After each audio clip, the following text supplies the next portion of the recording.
Chapter 3:15. There's no need for you to worry. I already have an idea.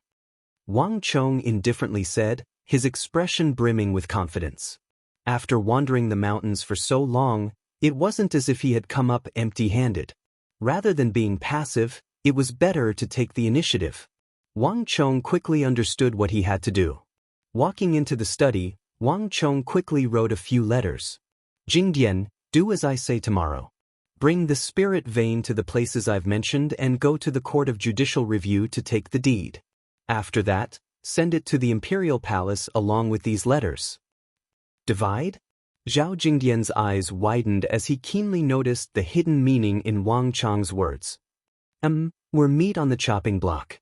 Right now, in the eyes of the princes, young masters, and consorts in the Imperial Palace, we're nothing more than a fat piece of meat. We can't afford to offend any of them. Rather than let them come knocking on our door, it's better to take a portion of the spirit vein so that everyone can have a share. Firstly, this will serve as an explanation and prevent us from offending the members of the Imperial clan. Secondly, if everyone gets a share, they can keep each other in check, lest they try to take the spirit vein for themselves. Wang Chong said, the War of the Princes was a massive whirlpool, and it was more dangerous than any whirlpool. No matter how deep the Wang clan's reserves were, it wasn't enough to survive in this whirlpool. Since ancient times, many great clans had been killed or had their clans wiped out because they were embroiled in the War of the Princes. Even the Wang clan paled in comparison to some of these behemoths. If even these ancient clans had suffered such a fate, the Wang clan wouldn't be much better off. Dividing the spirit vein into sections and sending out a portion was enough to turn passivity into initiative. This was the best way to deal with this crisis. Although it wasn't enough to satisfy any of the princes, it was enough to ensure the Wang clan's safety. Moreover, through this method, the Wang clan would be able to form a connection with the princes and princesses, which would be beneficial to the Wang clan in the future. After sending Zhao Jingdian away, Wang Chong finally calmed down and began to ponder the matter of 5th Prince Li Heng. Exchanging blood cost me 30 points of life force, but after the 5th prince consumed it, he rewarded me with 45 points of life force, earning me an additional 15 destiny points. It's really unbelievable. It seems that my judgment was correct. The greater the danger, the greater the opportunity. And the higher the level involved, the more generous the reward. Wang Chong recalled the information he had heard from the Stone of Destiny. Stopping the Gogurian's assassination attempt and killing King Sojurim would only earn him 10 destiny energy. Wang Chong had only been rewarded with 25 points of destiny energy for changing the fate of his clan, but changing 5th Prince Li Heng's blood and altering his martial talent had been rewarded with 45 points of destiny energy. This kind of reward could not be said to be lacking. Something's wrong. Suddenly, a thought flashed through his mind. Wang Chong suddenly realized that he had overlooked a piece of information. The True Dragon Project. Other than the War of the Princes, there was also the True Dragon Project. He could understand the War of the Princes, but the True Dragon Project. In other words, this is only the beginning. In the future, when I participate in Prince Li Heng's ascension to the throne, I'll be rewarded with a large amount of destiny energy. Wang Chong's heart was in turmoil. Even though it was tempting, as an experienced person, Wang Chong knew that the path ahead was fraught with danger. It wasn't as easy as it seemed on the surface. Unknowingly, he had already stepped onto 2 dangerous paths that even the prestigious clans and nobles would avoid. Furthermore, from the Stone of Destiny's notification, he had already been dragged into it, and there was no turning back. On one side was a bottomless abyss, and on the other was a great rock. There was no turning back. I can only take it one step at a time. Wang Chong sighed. In the future, the imperial court would become even more treacherous and dangerous. The peace and tranquility on the surface would be replaced by storms and dangers. Countless great clans would be annihilated, and countless officials who had been chatting and laughing in the court would have their heads rolled, their blood splattering 3 feet across the ground. The peace would not last for long.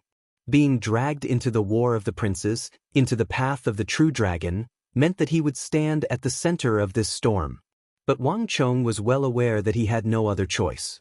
Even without the matter of Li Heng, he would still inevitably be dragged into it in the future. With this thought, Wang Chong quickly closed his eyes. The light went out with a puff. While Wang Chong was in deflecting blade manner, his mind entering the spirit realm of the Great Void. In the capital, there was a brightly lit courtyard in another residence. In the light, Wang Chong's big uncle, Wang Zhen, had a deep frown on his face. As the head of the Wang clan and a major second-rank official of the imperial court, Wang Zhen rarely encountered anything worthy of a frown. But this time, Wang Zhen was truly perplexed. Master, what else is there to consider? Isn't it just a spirit vein? Just have that brat handed over. Everything is for the benefit of the clan. Does that brat dare to resist? A sharp and unkind voice came from the side. It was Wang Chong's big aunt's voice. Although Wang Chong was no longer the same as before and had become an important figure in the Wang clan, even Wang Zhen was now very close to him. But Wang Chong's big aunt's view of Wang Chong had not changed in the slightest. The more dazzling Wang Chong's performance was, the greater the danger she felt. You're just a woman. You don't know anything, so what nonsense are you spouting? Wang Zhen rebuked. I'm spouting nonsense. It's one thing if it were any other time, but the first prince is the future emperor. However, the first prince is the future emperor. If he wants the spirit vein, he won't be able to find such a good opportunity. What is there to hesitate about? Madame Xing stood up from her seat and berated Wang Zhen furiously. Even a woman like her could see through it, yet a man like Wang Zhen was hesitating, unable to say anything. Even she couldn't bear to watch on. What do you know? The spirit vein belongs to Chong. If it were mine, I would have long given it to the first prince. Besides, do you know what a spirit vein is? Even the 3 great training camps appointed by the Holy Emperor only have ordinary spirit veins, and the spirit vein that Chong'e has is more than 10 times stronger than those. Wang Zhen said with a dark expression. Even though he was a politician, he knew what a massive spirit vein meant to a clan. A spirit vein like this could create a large number of experts for a clan in a short period of time, allowing them to have countless experts. With a spirit vein of this caliber, such a clan would be able to maintain its glory for at least several hundred years. If not for that, how could Wang Chong's spirit vein cause such a huge uproar in the capital? I think you're muddle-headed. Without the spirit vein, you should think about how you're going to answer to the first prince. After berating Wang Zhen, Madame Xing flung her sleeves and stormed out. The moment Madame Xing left, the room fell silent. Wang Zhen looked at the flickering candle on the table and sighed deeply. Then he picked up the letter in his hand. It was a thin piece of paper, and it was a handwritten letter from the first prince. There were only a few words on it. He wishes to meet with Wang Chong. Even though it was just a few words, the first prince's intentions were clear. His goal wasn't the spirit vein, but Wang Chong. The first prince wanted to rope in Wang Chong. Forget it, I'll just call Chong'e over. Wang Zhen sighed, but he still made up his mind. Madame Xing might be muddle-headed, but her words weren't without reason. After all, the first prince was the eldest son of the first wife, and the Tang dynasty was ultimately his. With such thoughts in mind, Wang Zhen picked up the brush on the table. Voila! Soon, a pigeon flew out of the window. The spirit vein. Unbelievable!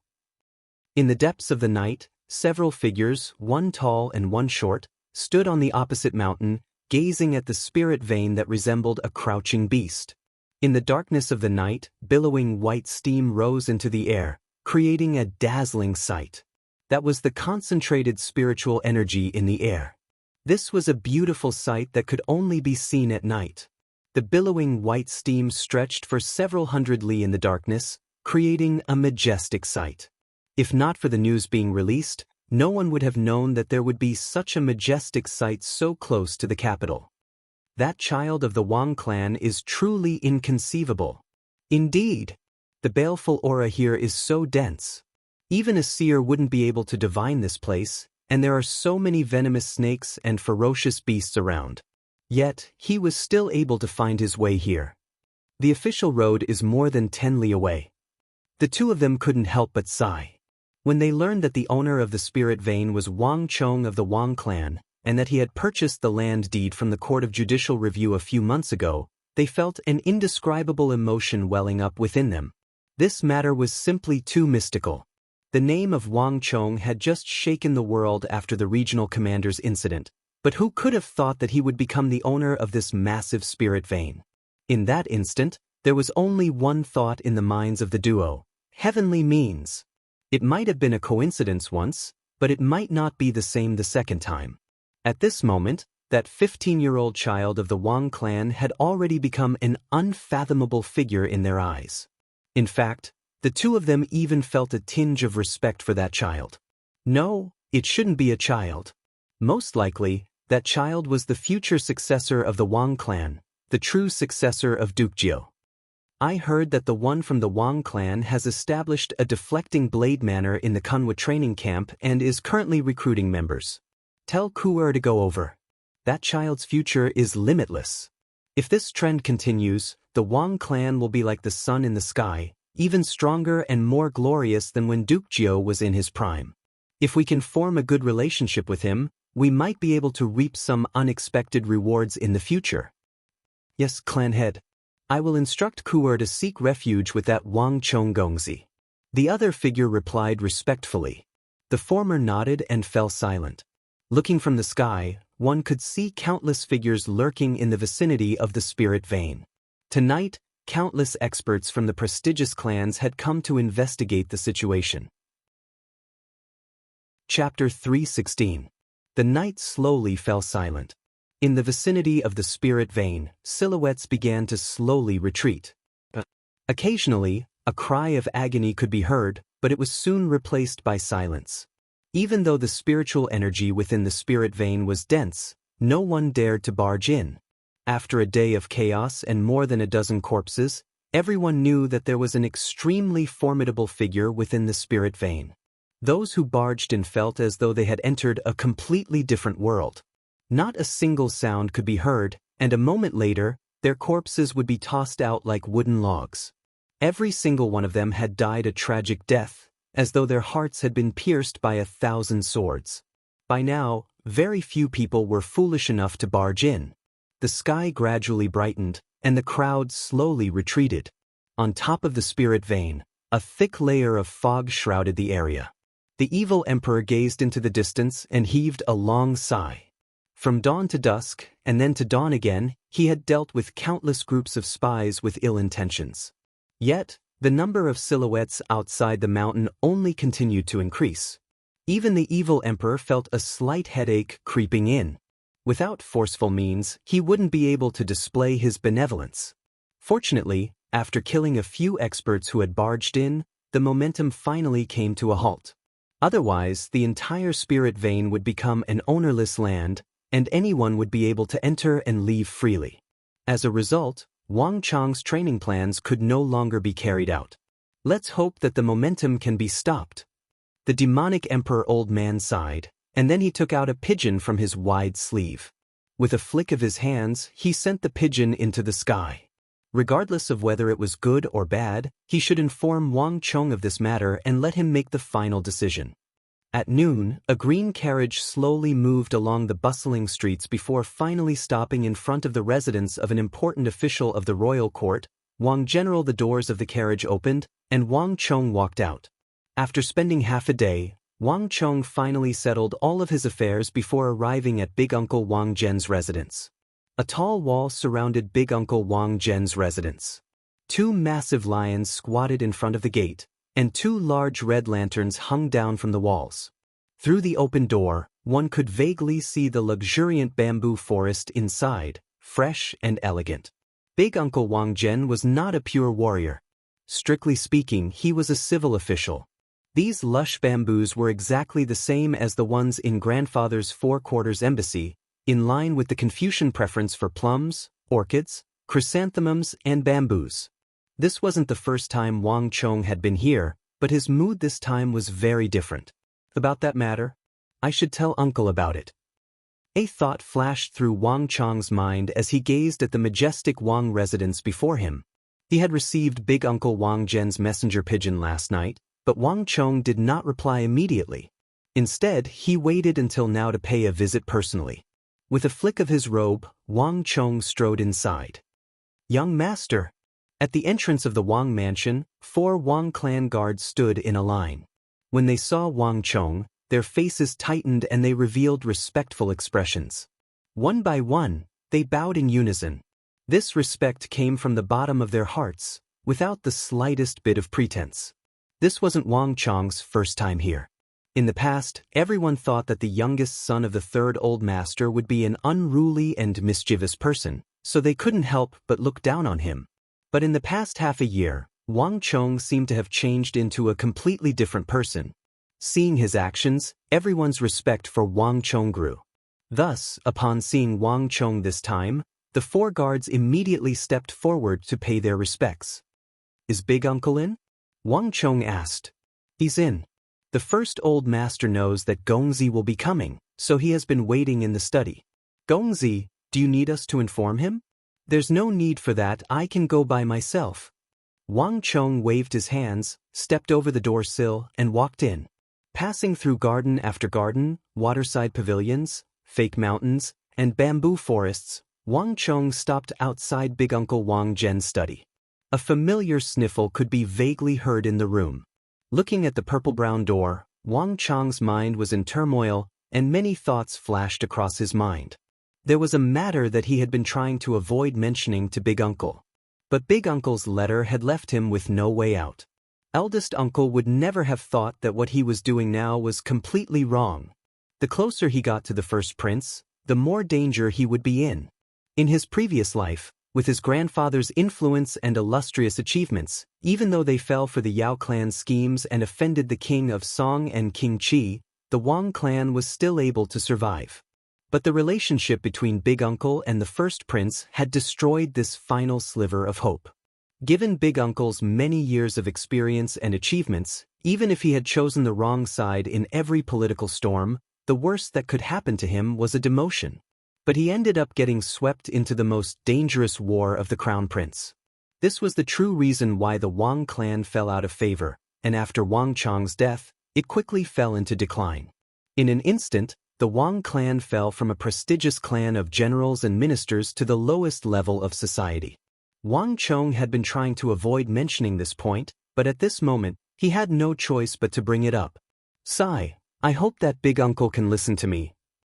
Wang Chong gave a deep sigh as he quietly said to himself, "Chong, you're here." Just as Wang Chong was deep in thought, a dignified voice sounded from the room. It was Big Uncle Wang Chong's voice. Recovering from his daze, Wang Chong knocked on the door and walked in. "Big Uncle." As soon as Wang Chong walked in, he saw Big Uncle seated at the back of the red sandalwood study. Before him was a thick stack of documents, seemingly in the midst of dealing with the affairs of the royal court. "Chong, you're here." Wang Zhen chuckled as he drained the ink from the brush in his hand and casually hung it on the brush rack on the study table. After working for an entire morning, he was feeling a little tired. "Sit." Wang Zhen stood up from behind the study table and sat down on a round tea table not too far away.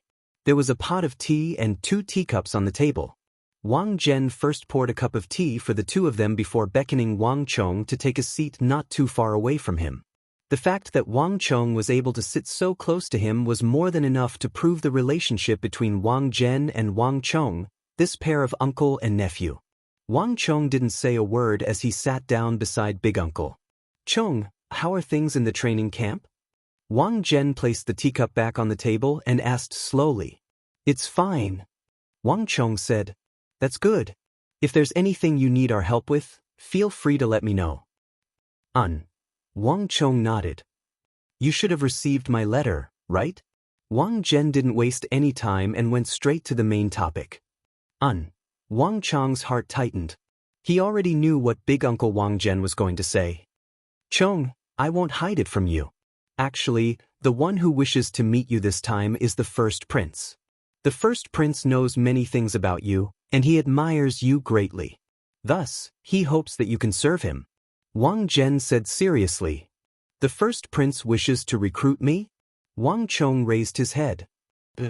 Wang Zhen nodded solemnly. Wang Chong was an intelligent person, and there were many things that couldn't be hidden from him. Thus, Wang Zhen didn't try to hide anything from him and spoke honestly. Chong, I know that the spirit vein is important to you. However, the first prince is the future successor to the throne, and the entire Tang dynasty will be his in the future. It's rare for the first prince to take the initiative to seek you out, so I hope that you can consider it carefully. With your intelligence and wisdom, the first prince will definitely put you in an important position. This is beneficial to both you and our Wang clan. This is also for the benefit of the clan, so Big Uncle hopes that you can consider it carefully. After saying this, Wang Zhen stared unblinkingly at Wang Chong, waiting for his intelligent nephew's reply. Hearing his big uncle's words, Wang Chong fell silent. His big uncle rarely brought up the benefits of the clan in front of him, and he rarely spoke in such a righteous manner. These words were more than enough to show the urgency in his big uncle's heart. Without a doubt, his big uncle hoped that he could join him and pledge loyalty to the first prince. But Wang Chong knew that there was no way he would agree. This wasn't just because Wang Chong was familiar with history and knew that the future emperor would be the fifth Prince Li Hang and not the first prince. More importantly, it was because of the first prince's personality. There was a major problem with the first prince's personality. If not for this major flaw in his personality, fifth Prince Li Hang would never have been able to ascend to the throne. If not for this flaw in his personality, he would never have committed such a treasonous act, implicating his big uncle and the entire Wang clan, and even losing his right to be the heir apparent. But this wasn't the most fundamental problem. The most fundamental problem was that the first prince was not a benevolent ruler, so he was not a suitable candidate for the throne. Thus, even if that incident hadn't occurred, given his personality, he would definitely have committed even more treasonous acts. In his last life, Wang Chong had a chance to interact with the first prince. His personality was one that could not tolerate others disobeying him. This was also the reason why Wang Chong had reservations about the first prince. A single mistake could cause everlasting regret, and Wang Chong didn't want the Wang clan to repeat the mistakes of his last life and fall into a state of extinction. Big uncle, I'm afraid that I can't agree to your request. Wang Chong looked into his big uncle's hopeful eyes and slowly but firmly said these words. Each of these words carried a heavy weight, clearly expressing Wang Chong's resolve. Why?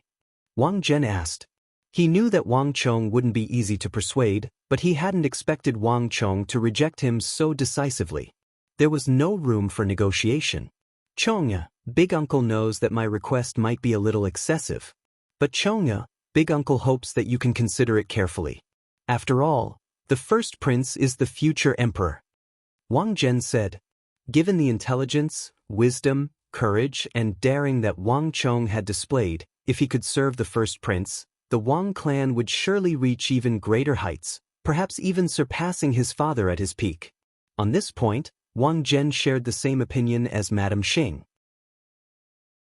Chapter 317. Big Uncle, do you really think that the first prince will be the future emperor? Wang Chong suddenly asked. The moment he said those words, Wang Zhen's face immediately warped. Chong, what do you mean by that? Do you know what you're saying? Wang Zhen had been speaking to Wang Chong amicably all this while, but upon hearing Wang Chong's words, his face suddenly turned grim.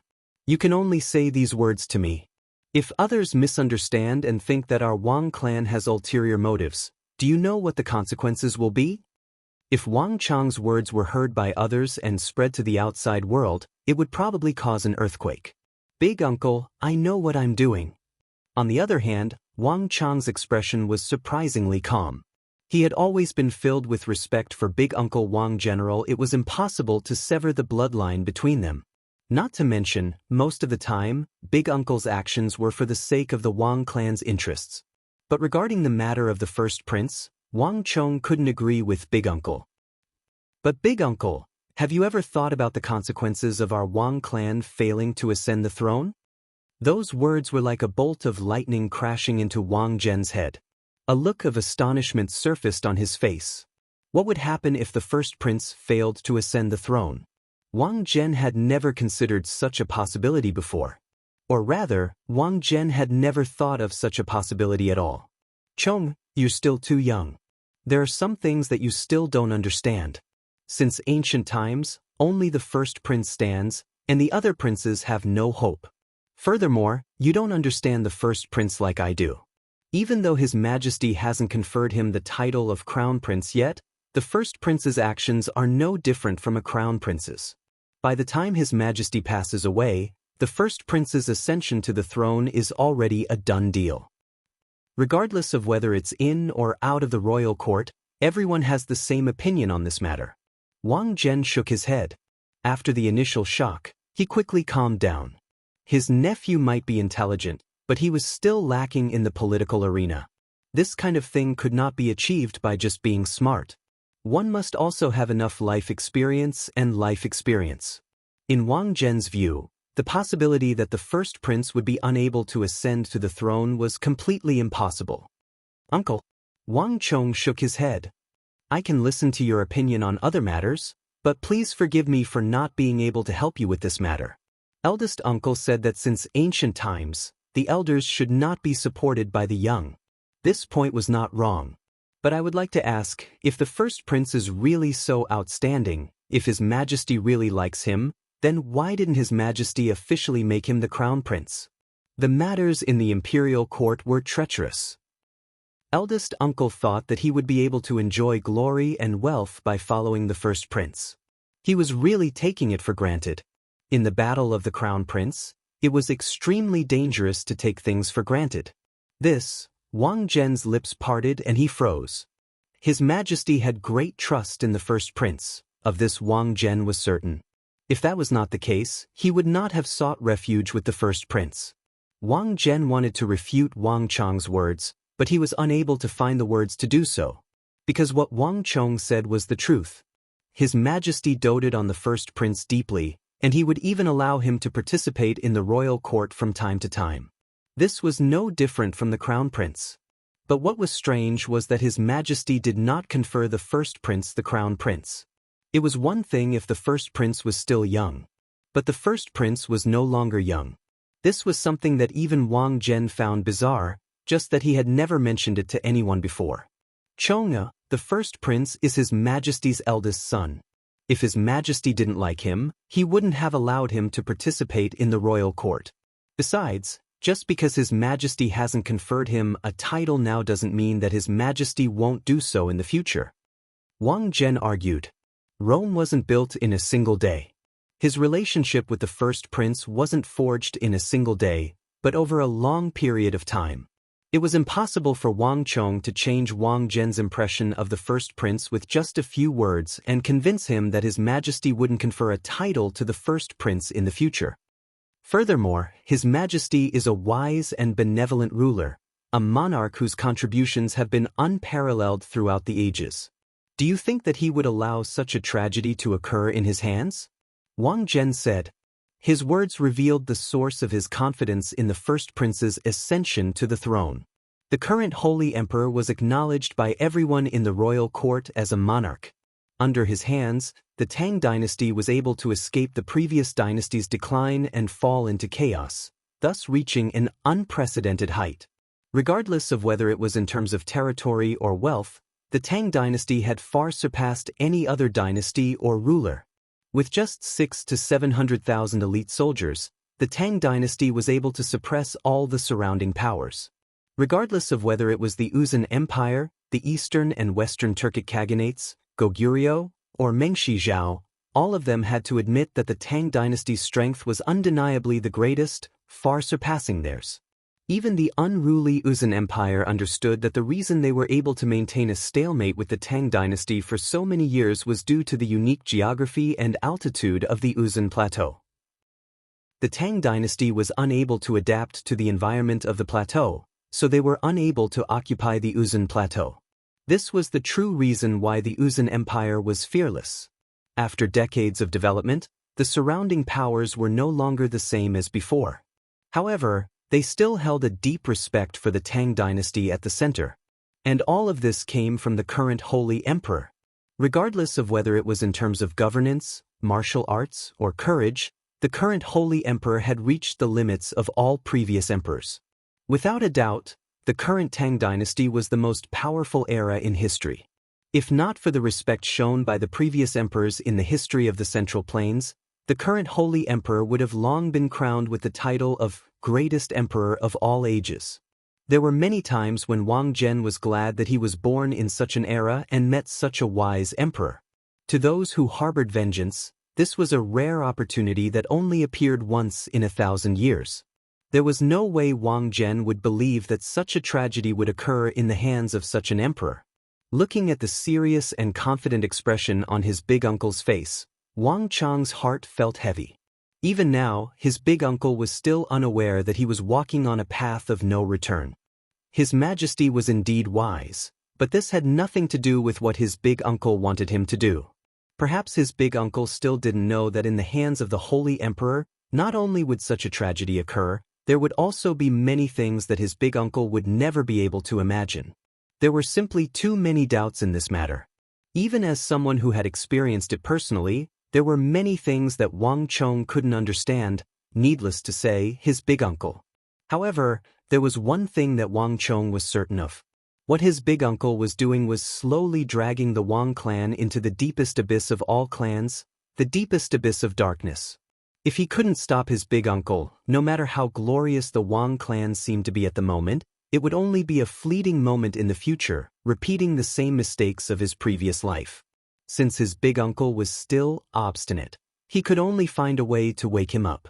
At the very least, he had to make him understand that his way of thinking was extremely wrong. Big uncle, do you really think that because His Majesty is a benevolent emperor, such a tragedy wouldn't occur?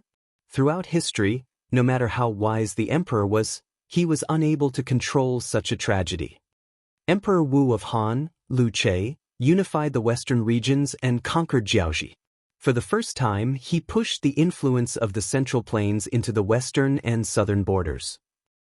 His political and military prowess was praised by the world, but due to the catastrophe of the Shaman Gu, Crown Prince Li was beheaded at the waist, and Emperor Wu's younger sisters, Princess Zhui and Princess Yangshi, were sentenced to death with white silk. Tens of thousands of officials were implicated, and countless clans were wiped out as a result. Prime Minister Gongsun, he wielded great authority in the royal court back then, and he claimed to have the bloodline of the Yellow Emperor. The Gongsun clan was known as a colossus that had existed since the Warring States period, and it was known as the #1 clan in the Great Han. In terms of authority and standing, even grandfather couldn't compare to them when he was still alive. However, due to their involvement in the matter with Crown Prince Li, their entire clan was wiped out, and their land was reduced to ashes. From then on, the Gongsun clan disappeared from the history of the Great Han. If even a clan with 1,000 years of history like this is the case, what do you think will happen to our Wang clan? Wang Chong sternly said. In the struggle for power, it had always been a bloody, callous, and cruel struggle. Even the princes and princesses were just pawns on this chessboard, let alone the influential clans. Although the Wang clan had a special status in the Tang dynasty due to grandfather, they were still far from reaching the status of the #1 clan. They couldn't be compared to those clans that had hundreds and thousands of years of history. Big Uncle only knew that it wasn't easy for such a disaster to happen in the hands of the Holy Emperor, but he didn't know that in the hands of a wise monarch, once a taboo was violated, it was easier for one to be implicated. During the reign of the first emperor, Crown Prince Fu Su was the eldest son. The historical record said that he was benevolent, insightful, and far-sighted, making him an extremely suitable candidate for the crown prince position. Throughout his life, he had never committed any major mistakes, and his moral conduct was the model of a benevolent person. However, when the first emperor of the Qin dynasty died, Crown Prince Fu Su was killed, and the Meng clan, which was known as the #1 clan in the Warring States period, was implicated and completely wiped out. Yao abdicated to Shun, Shun abdicated to Yu, and Yu abdicated to Bo Yi. This was the ancient abdication system. In the end, Bo Yi was killed by Yu's son, Qi, and Yu's ministers, Zhao and Meng, died at the same time. Big Uncle, which one of these people wasn't a wise monarch and overlord of the Central Plains, Emperor Wu of Han, Emperor Qin, and Yu the Great? Crown Prince Fu Su, Crown Prince Fu Su, and Bo Yi, which one of them wasn't a person of good character, a person who could ascend to the throne? Gong Sun He, Gong Sun Jing, Meng Tian, Meng Yi, Zhao, Meng Meng. Which one of these people wasn't a wise and insightful person who was praised by the people? Which era didn't have an overlord that was hard to come across in the world? But who would have thought that even when wise emperors like Emperor Wu of Han, Emperor Qin, and Yu the Great were still alive, the crown prince would be deposed? Nephew isn't saying that there will definitely be a problem, but if it happened when Emperor Wu of Han, Emperor Qin, and Yu the Great were alive, does Big Uncle dare to say that this dynasty definitely won't have a problem? Wang Chong said in a low voice. He was already being quite tactful with his words. He couldn't reveal too much about the future, and this was already the limit. Chapter 318. In the room, ever since Wang Chong brought up Emperor Wu of Han and the Gongsun clan, Wang Zhen had fallen silent. The Gongsun clan of Emperor Wu of Han and the Meng clan of the first Emperor of Qin were things that all civil officials had to learn from the moment they decided to enter politics. Wang Chong had spoken very tactfully.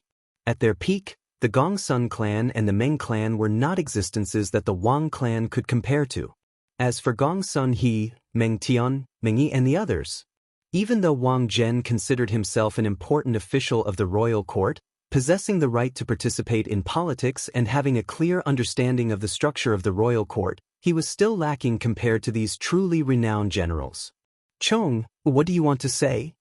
After a long moment of silence, Wang Zhen finally spoke, his tone much heavier than before. Compared to a moment ago, Wang Zhen's attitude had clearly undergone a massive transformation. The Wang clan was a powerful clan, but it could not compare to the Gongsun clan of Emperor Wu of Han, much less the Meng clan of the first Emperor of Qin. Wang Chong's words clearly had some effect on Wang Zhen's mind. Although Wang Zhen still found it hard to believe that the Holy Emperor would depose the first prince, his tone was no longer as certain as before. The first prince is the legitimate heir, and it is tradition for all the officials to support the eldest son of the first wife. Compared to the other princes, the first prince is clearly more legitimate, and his chances of ascending the throne are greater.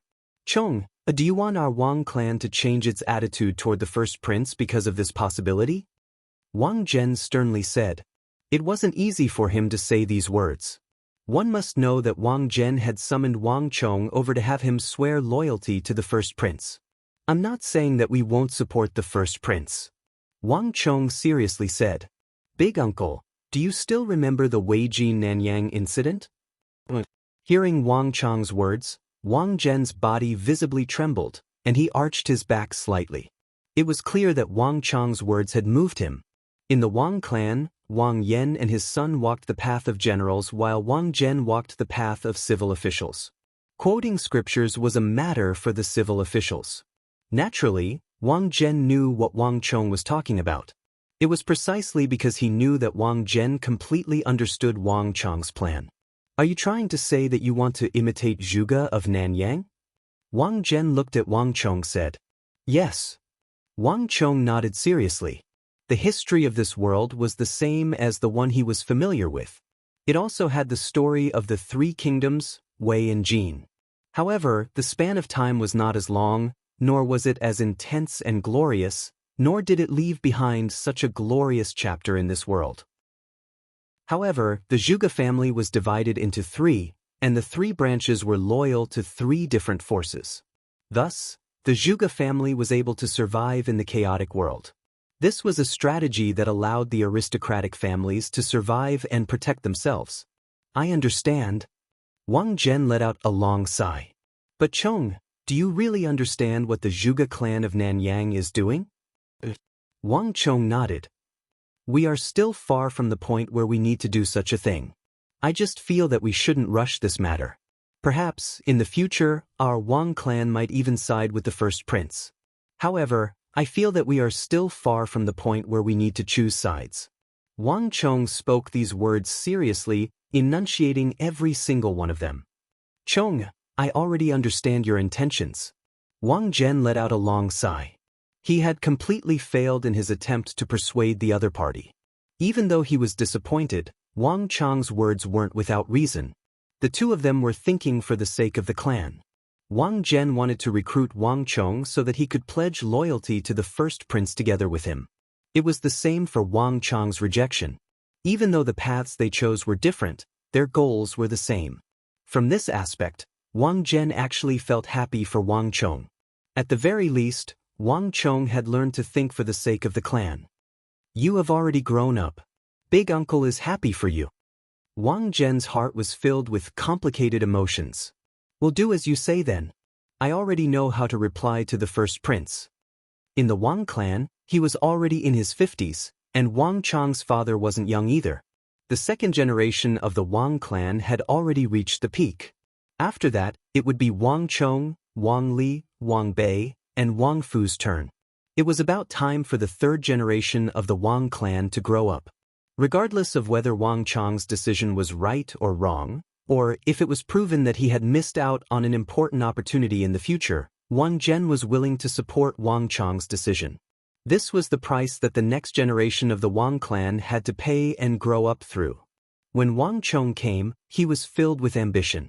He wanted to convince Big Uncle, but when he left, his heart was filled with respect for Big Uncle. It was easy to imagine the first prince's attitude when he rejected Big Uncle. At the very least, for a long period of time, Big Uncle would be treated coldly, and the first prince would have a rift with him. Big Uncle clearly knew this, but he still chose to support him. This was what moved Wang Chong. Big Uncle, one day, you'll know that this decision is the right one. Boarding the carriage, Wang Chong quickly left Big Uncle's residence and headed for Kunwa training camp. There, Wang Chang's deflecting blade manor was on the verge of exploding. On the second day, the number of students who appeared in the vicinity of deflecting blade manor to join Wang Chong was even greater than on the first day. After the previous preparations, Wang Chang's deflecting blade manor had become the most eye-catching existence in Longwei, Shenwei, and Kunwa training camps. It was finally time for the results. A sliver of consciousness floated in the darkness, extending into the boundless depths and breadth. In this place, there was no time, no space, no temperature, only endless nothingness. This was an unknown space, a world of laws. Found it. After an unknown period of time, a voice suddenly echoed in the darkness. Like a bolt of lightning flashing across the sky, the entire space suddenly flared up. And at the end of that sliver of consciousness, a sporadic light suddenly appeared. Within that light, a tiny shadow that harnessed boundless power could be faintly seen. At a glance, that shadow was like a miniature page of a book. It was a tiny fragment of the power of laws. But in the world of martial arts, it had another name, the Book of Laws. When one's consciousness perceived these books of laws and fused them with one's consciousness, this was known as comprehension. Like a hook, Wang Chang's consciousness instantly hooked onto the Book of Laws and swiftly retracted it back into his head. The darkness receded, and light reappeared. Wang Chong finally opened his eyes. What appeared in front of him was an exquisitely polished red sandalwood floor engraved with patterns of flowers and birds, a simple but elegant table, and a pot of hot red clay tea that was still emitting steam. I've improved a little more. Wang Chong exhaled deeply, feeling much more relaxed than before. After returning from Big Uncle's place, Wang Chong had cast aside the outside world. The royal court and the princes were all tossed to the back of his mind. Wang Chang's entire life revolved around the deflecting blade manor and the training camp. Wang Chong had placed all of his attention on raising his cultivation. Advancing from Origin Energy Tier 9 Pinnacle to True Martial 1 Dan was a huge step. This step didn't have a high requirement on one's origin energy, but it was extremely demanding on one's comprehension of the power of laws, reaching an astonishing level. When Wang Chong first started cultivating the Ripple Halo, he could still perceive and absorb a huge amount of the Book of Laws. But as time went by, the number of books of laws he could absorb gradually decreased. Today, Wang Chong had only managed to capture 24 fragments of the power of laws. Compared to the hundreds and thousands of fragments at the start, this was a pitifully small number. But even so, Wang Chong had never given up.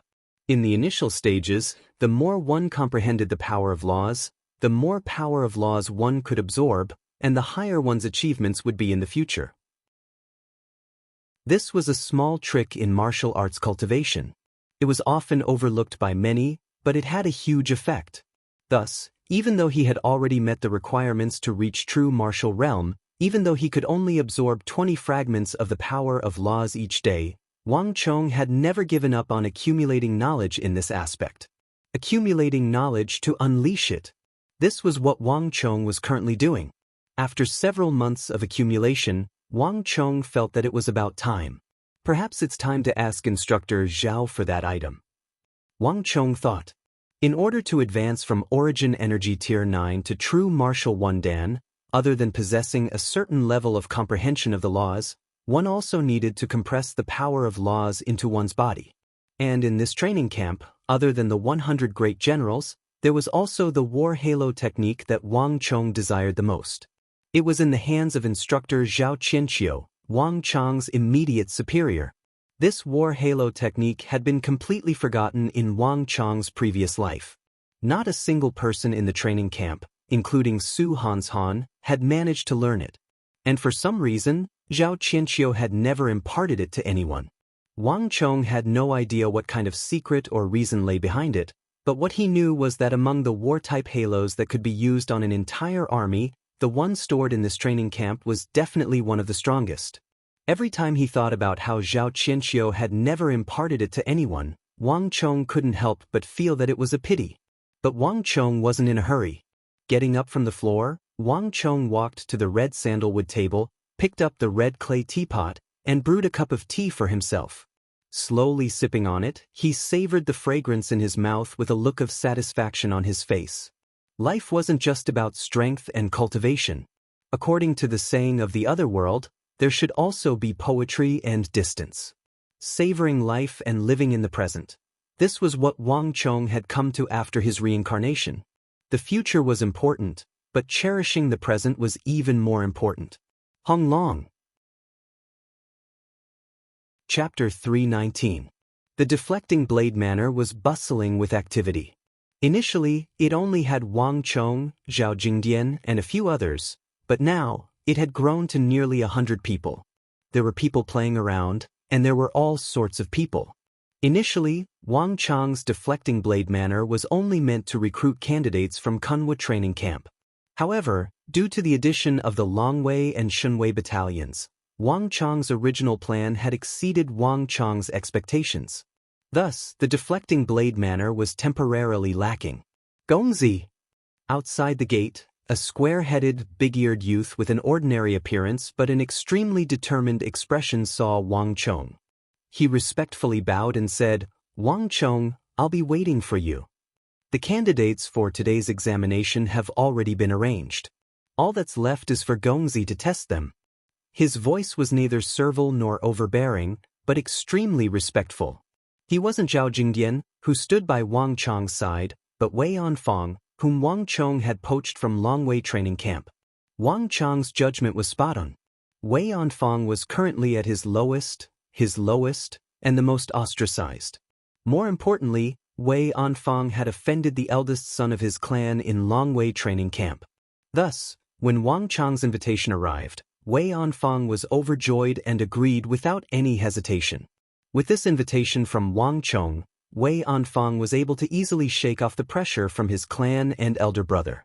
The Wei clan had just been worrying about how to establish a relationship with the Wang clan, and Wang Chong's invitation came at the right time. And Wei Anfang's capability didn't disappoint Wang Chong. Although the abilities he had displayed weren't too outstanding, he could easily and methodically complete all the missions that Wang Chong had assigned to him on time and on schedule. In terms of capability, he was able to complete all of the tasks assigned to him by Wang Chong perfectly. With Wei Anfang around, Zhao Jingdian was finally freed. The first thing Wang Chong did was arrange for him to cultivate on the spirit vein. In his last life, Zhao Jingdian had not only been his assistant, but also his most capable general. Wang Chong did not want to limit his talent and fighting prowess because of these trifling matters. "And I'll leave it to you." Wang Chong nodded and followed Wei Anfang down the wooden stairs from the second floor. Turning the corner, Zhang Xian saw two tall poles pierced into the ground. One was the flagpole of Wang Chong's deflecting blade manor, and the other was a newly erected one. Two students from the training camp were standing under two wooden poles, surrounded by a large group of people. Come on, let's see who goes up first. Bring it on. I'm not afraid of you. 10 taels of gold. Deal. As soon as the two of them finished speaking, they dashed towards the top of the pole like monkeys amidst the cheers of the crowd. Wang Chong smiled when he saw the two agile figures. This was the place where he planted his flag, but it had now become a place for them to train and compare their movement techniques. Walking around the corner, he saw many figures fighting in the garden, in the pond, on the fake mountain, and on the walls. They were wielding swords and sabers, but they were all made of wood. This was the daily playful training of the students in the deflecting blade manner. Battles should be fought according to the actual situation. A real battlefield wouldn't just take place on plains, hills, rivers. All sorts of things were possible. This was also one of Wang Chong's ideals. Actual combat. All training was for the sake of actual combat. As such, even though there was a training ground in the deflecting blade manner, it wasn't large. More importantly, it was a practical training ground. Gongzi! Gongzi! Gongzi! Upon seeing Wang Chong, the crowd immediately stopped what they were doing and bowed respectfully. There's no need to stand on ceremony. Let's continue. Wang Chong chuckled and waved his hands. Understanding his intentions, the crowd continued with their work. This was the daily routine of the deflecting blade manner, and they were already used to it. While there were those who diligently trained, there were naturally those who came to play. Hearing Wang Chong's words, many people returned to their seats and continued chatting and sipping tea in the courtyard. Wang Chong's wisteria chairs and sandalwood tables were very popular with many people. At present, there were already more than 10 sandalwood tables and wisteria chairs for drinking tea in the courtyard. These were not prepared by Wang Chong, but by the scions of the other clans. Grapes, pomegranates, sakya fruits, dates, pineapples, figs. All sorts of fruits from the western regions, Abbasid Caliphate, and even places further away filled the tables. Most of these fruits had been prepared by Wang Chong, but a portion had been brought by the scions of the other clans. Many of the fruits were even wrapped in the snow of the western regions. And these weren't the only fruits that the scions had brought. Glancing outside, one could see massive axes protruding from the walls. Each of these axes was accompanied by a powerful aura. These were the guards of the Qi clan. The Qi clan had been conservative at the very start, but now, its attitude had completely changed. These people had all been assigned to Qi Siwei by the Qi clan. Of course, that was only on the surface. But in reality, these Qi clan guards all obeyed Wang Chong. Wang Chong could order them around as he pleased. This was the Qi clan's way of expressing its support for Wang Chong and the Wang clan. Not only that, there were also many guards from the other clans in the deflecting blade manner. After the matter of the spirit vein broke out, countless clans wanted to provide Wang Chong with guards. However, Wang Chong didn't have everything. Only the strongest would be chosen. Even now, there were still quite a few clans sending letters to Wang Chong, arguing that Wang Chong should select more guards for their clans. Careful, careful. Just as they were walking, a loud shout suddenly sounded by their ears. The earth rumbled and dust billowed. 5 or 6 black horses brushed past Wang Chong. Wang Chong could almost see the hair and clothes of the riders on the horses fluttering in the wind. Damn it. It's those bastards who train in cavalry again. Can't you guys go somewhere else? Do these bastards think that they can't kill us? Why are they rushing into the crowd? The people in the courtyard were cursing and slapping the dust off their bodies. The scions who were drinking tea were the most infuriated. The dust kicked up by the horses flew all over their cups, and all of them started cursing. But the 5 of them only laughed loudly in front of them. Su Jin, Huang Jian, Zhang Tu, what are you guys doing? You almost bumped into Gongzi. Wei Anfang stood at the front, straightening his neck as he looked in the direction of the 5 people. His expression was solemn as he berated them. Gongzi, I'm sorry. I didn't see him. We're doomed. How did we bump into Gongzi? The laughter from the success of their prank came to an abrupt halt. The group reined in their horses and turned around to look in Wang Chong's direction with awkward and uneasy expressions. It had nothing to do with the pranks of others, but they had almost bumped into Gongzi. In the deflecting blade manor, no matter what gongzi they used to call themselves, they were now using their original names. In the entire deflecting blade manor, there was only one person who could be called gongzi, and that was Wang Chong. Go on. Be careful next time. Don't charge into the crowd. Wang Chong waved his sleeves.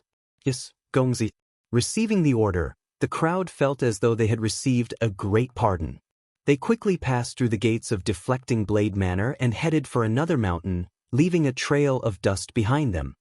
Wang Chong, I didn't call these girls over to squeeze juice for you. Hurry up and call a few of them over to assist us. Just as Wang Chong was watching them leave, a furious voice suddenly sounded from the side. In a shed not too far away, Marchioness Yi was fuming with rage. As she spoke, she suddenly drew the spear on her back and pointed it at Wang Chong, as though saying that she would teach him a lesson if he didn't agree to her request. Sweat. Seeing Marchioness Yi's attitude, cold sweat trickled down Wang Chong's back.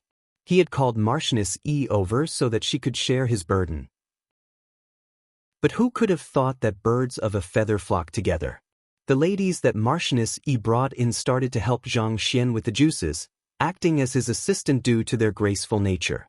But after being reprimanded by Marchioness Yi a few times, they were now following Marchioness Yi and practicing their martial arts.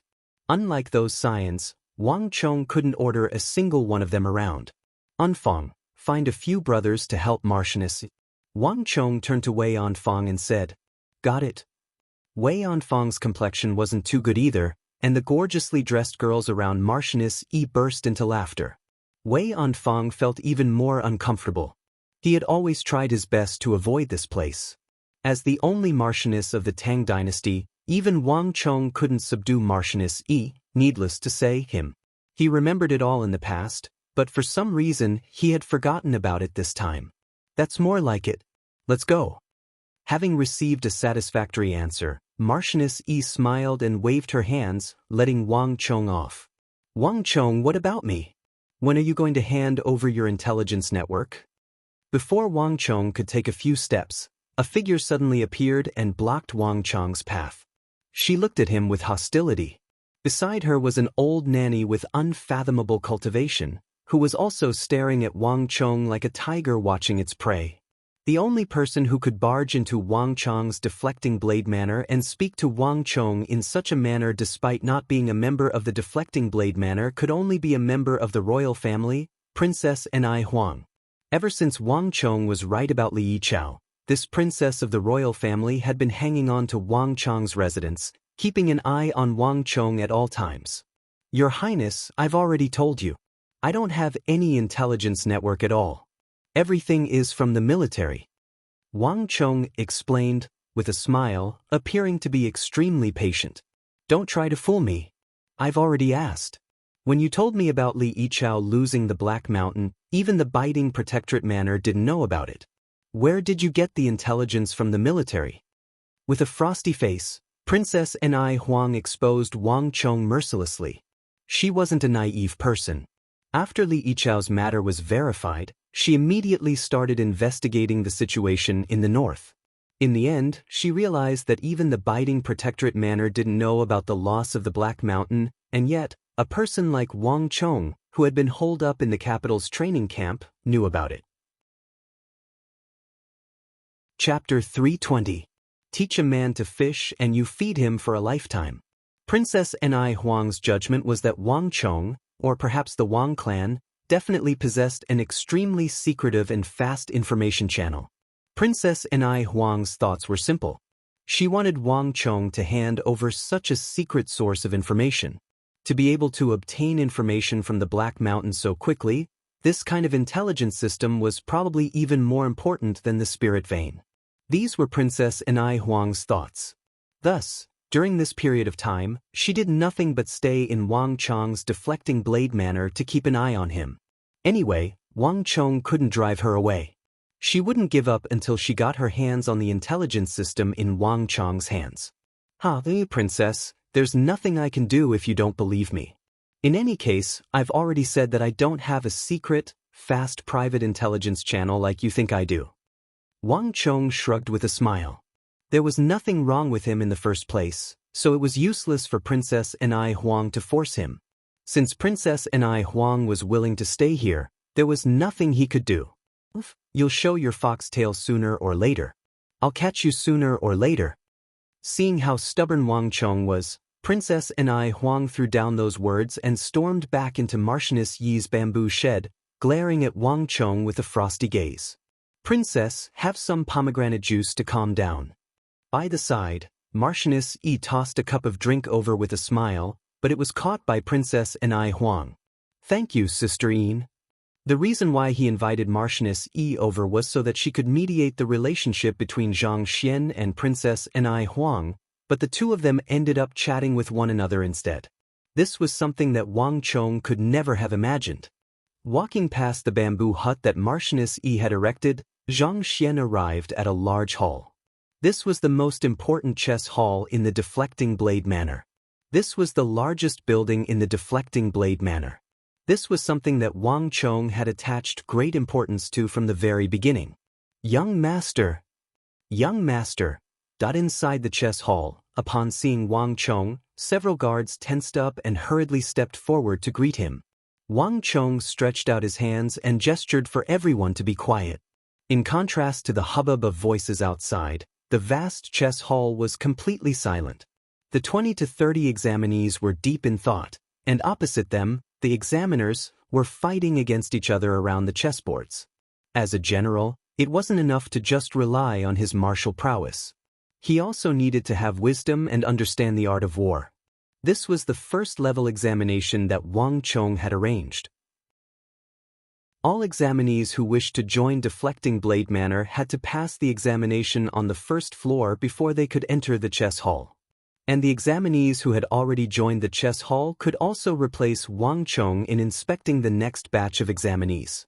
This was the origin of the instructors opposite them, and it was also the experience that Wang Chong had gained during this period of time. This way, he could save Wang Chong's personal time and energy, and he could also cultivate everyone's feelings for the chess hall.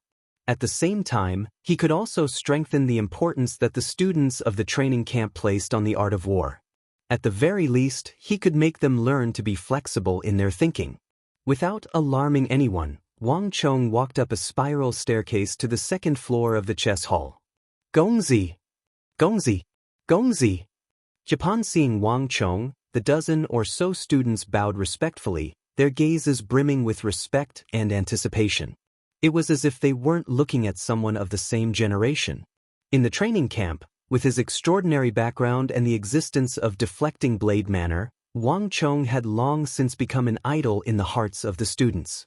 But this wasn't the only reason for their nervousness and anticipation. It was also because today was the day that would decide whether they would be able to enter the spirit vein to cultivate. Wang Chong had always divided the chess hall into two sections. The first section was the examination to join the chess hall, which was very easy. Thus, Wang Chong had even allowed the ordinary members of Deflecting Blade Manor to pass the examination. The second section was the examination that Wang Chong himself presided over, and it was aimed at all members of Deflecting Blade Manor. Only by passing the examination would they be able to enter the spirit vein to cultivate. This would greatly increase the importance placed on the art of war and the art of chess, subtly changing everyone's understanding of the art of war and war. Only with this motivation would they truly devote themselves to the study of the art of war. Only a person skilled in the art of war and martial arts was the general that Wang Chong wanted, a future comrade who could fight alongside him. There's no need to stand on ceremony. Sit down. Wang Chong waved his sleeves and gestured to Wei Anfang behind him. The examination will begin now. Everyone, sit down. Wei Anfang nodded and stepped forward to address the crowd. The examination officially began, and the crowd sat down with nervous expressions on their faces. More than half of the people who joined Deflecting Blade Manor were here for the spirit vein. Thus, it was easy to imagine how much anticipation they had for this examination. Even though there were more than a dozen examinees, there was only a single examiner. Wang Chong had long ago become familiar with this task. Let's begin. Wang Chong gestured, and the group of examinees solemnly arranged the chessboard and pot before them.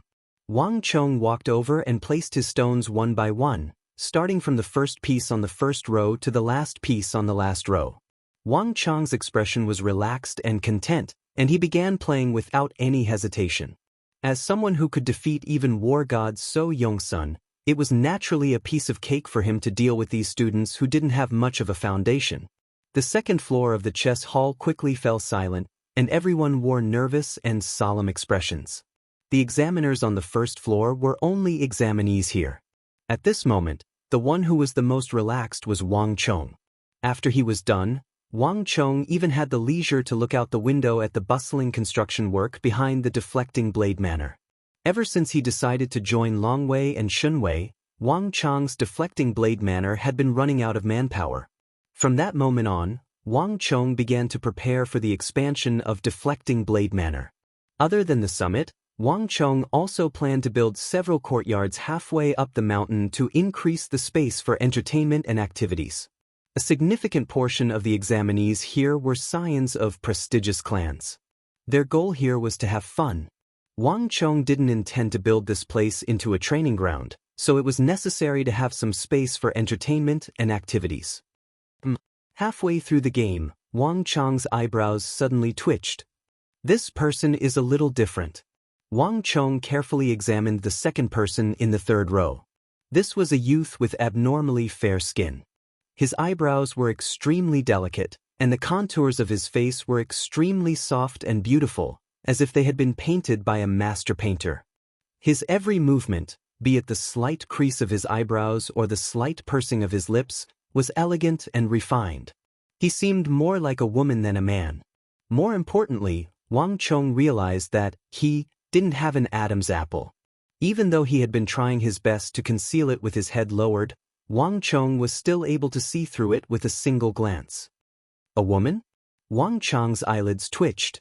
Without an Adam's apple, it was obvious that he was a woman. But more importantly, all of the ladies in deflecting blade manor were gathered around Marchioness.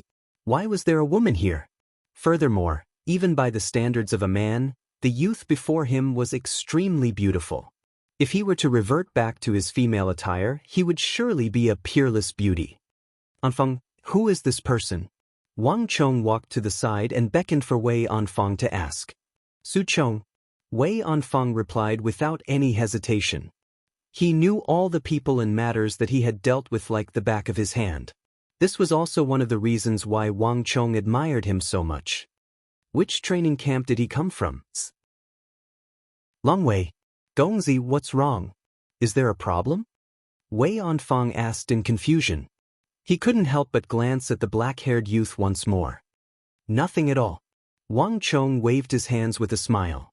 Wei Anfeng might be capable, and he had done his job well, but in terms of gender he was probably lacking compared to Wang Chong.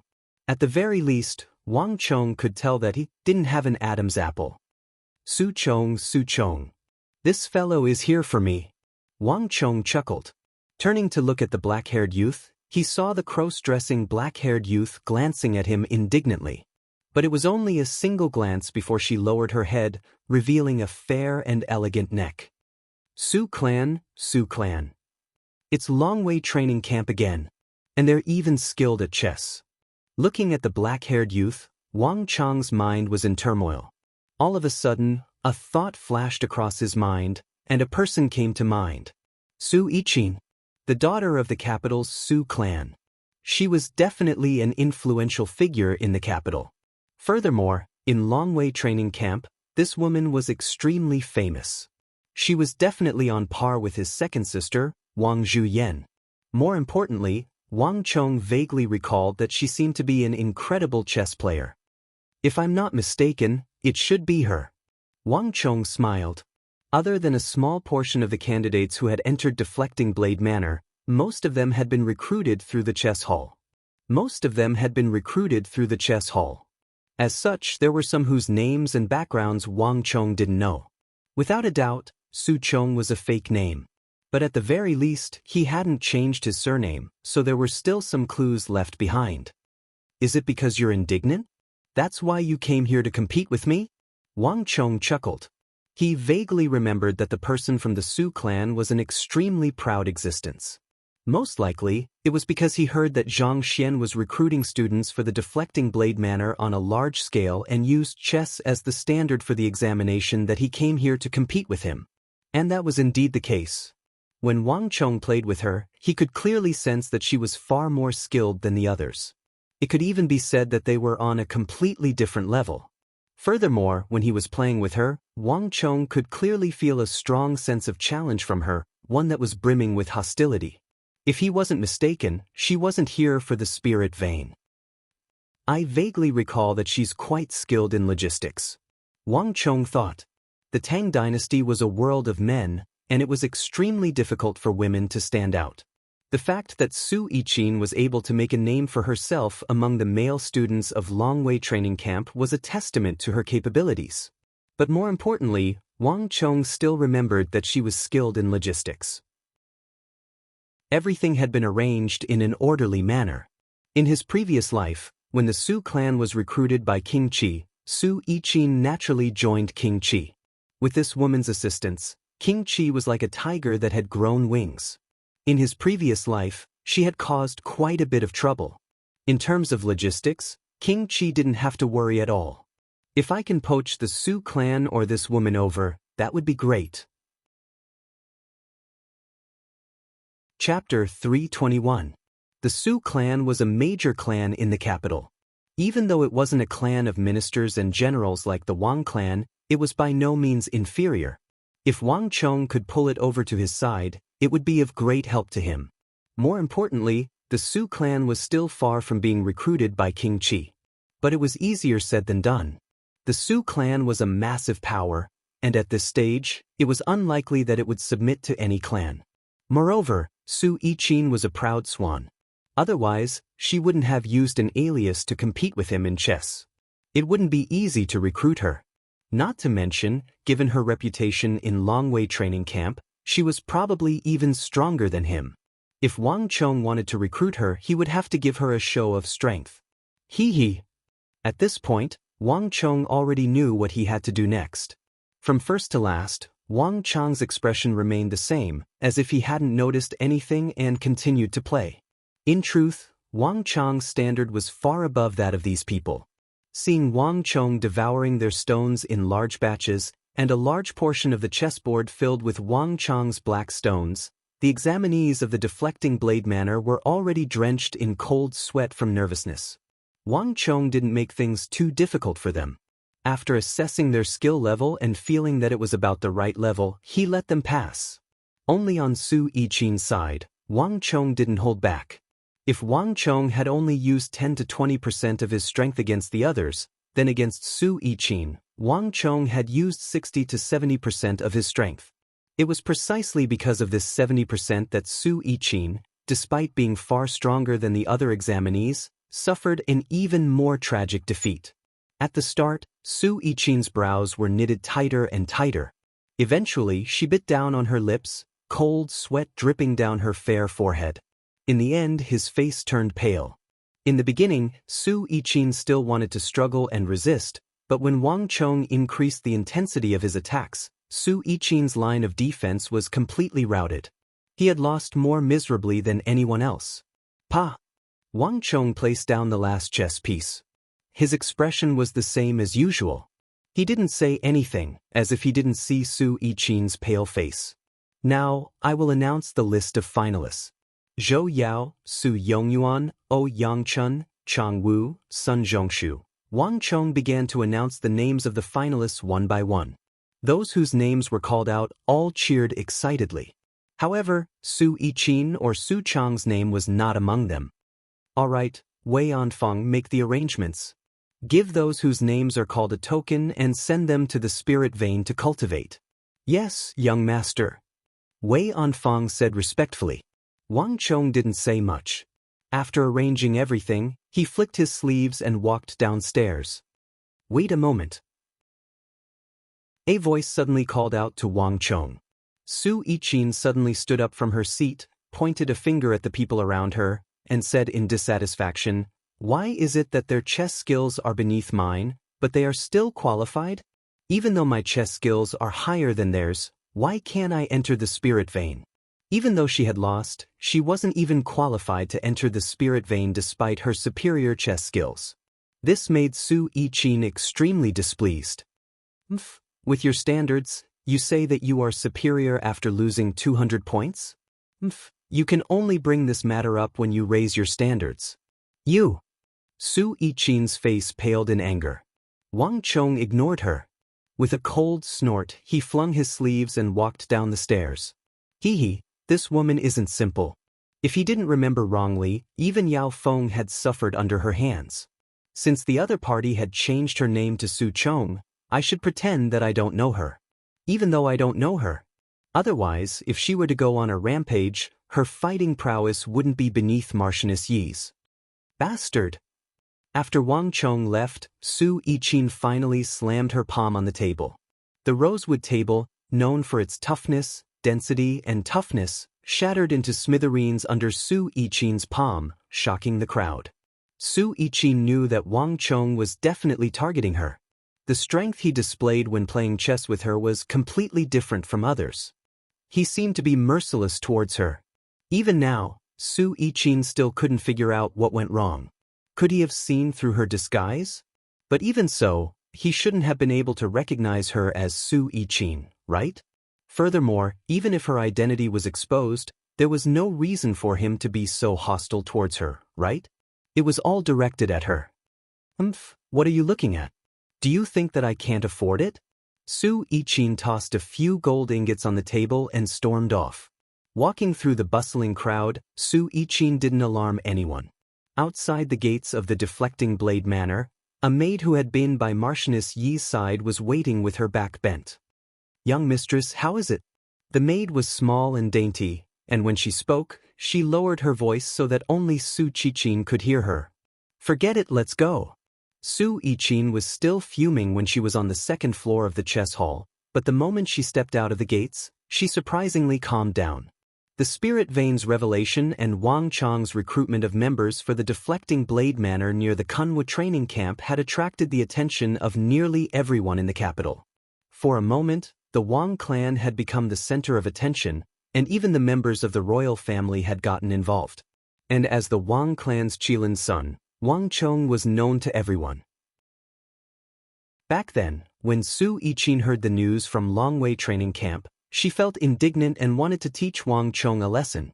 But she didn't expect that she would be completely humiliated this time. But even so, Su Yiqin didn't feel much anger. Her mind was filled with thoughts of how Wang Chong had defeated her. Even though Su Yiqin had a proud personality, she had to admit that Wang Chong's chess skills were exceptionally profound. Even with her skills, she was still no match for him. For some reason, Su Yiqin recalled that rumor. It was said that Wang Chong had played against the legendary war god of the Tang dynasty, So Yongsun, in the Ghost Tree district, and even won. This was the reason why she felt so much hostility toward Wang Chong. Su Yiqin didn't believe it initially, but at this moment, Su Yiqin was starting to believe it. Don't get too full of yourself. I'll defeat you sooner or later. This thought flashed through Su Yiqin's mind, and she felt much better. Although Wang Chong's chess skills were better than hers, Su Yiqin didn't think they were much better. She would definitely be able to defeat him the next time she came. At that time, she would tell him who she was. Su Yiqin still felt that Wang Chong couldn't possibly know who she was. "Girl, let's go." "But, miss, don't say any more. We'll come back next time." As she spoke, she walked down the mountain. When she reached a place where there was no one around, she lightly flicked her finger at the top of her head. Kacha! The hairband broke, and her beautiful hair cascaded down her shoulders, back, chest, and hands like a waterfall. Rip! The fingernail of her right index finger drew across her chest, and the male robe on her body immediately split into two, revealing the soft and smooth white dress underneath. At this moment, Su Yiqin didn't have any of her original looks. She had completely transformed into a peerless beauty with fair skin and jade-like skin. Her entire temperament had become incomparably cold. Even if Wang Chong was here, he would probably be stunned by her beauty.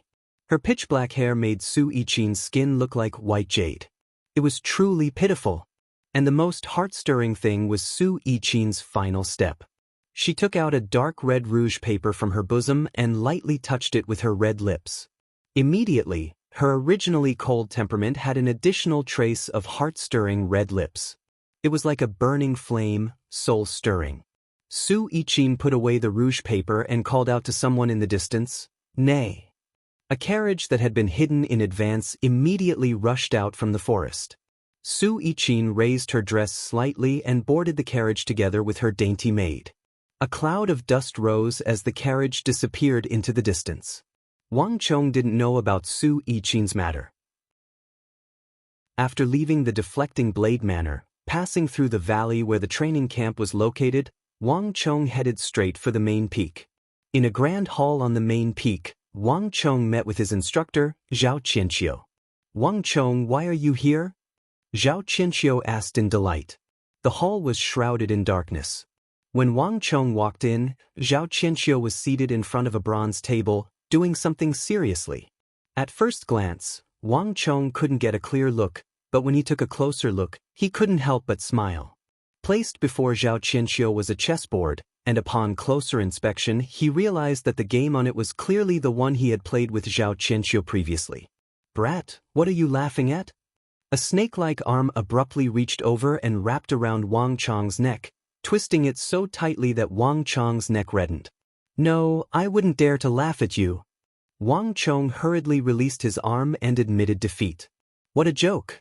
Even though his strength had grown significantly, how could he possibly compare to Zhao Qianqiu? He was no different from a mantis trying to stop a cart. "Brat!" Zhao Qianqiu pushed his arm away before releasing Wang Chong. In the training camp, there was a clear division between instructors and students, but Zhao Qianqiu was different. Only he would do something like that in the middle of the night, when everyone was getting familiar with one another.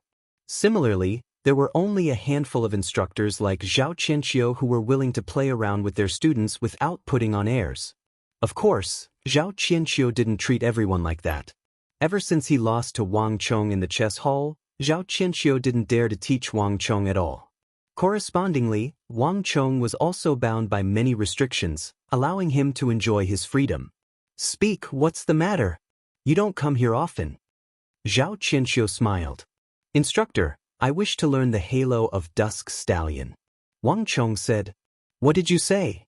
Zhao Qianqiu was still smiling initially, but upon hearing those words from Wang Chong, his body jolted.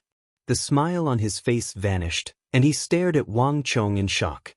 "Halo of Dusk Stallion, I wish to learn the halo of Dusk Stallion." Wang Chong repeated.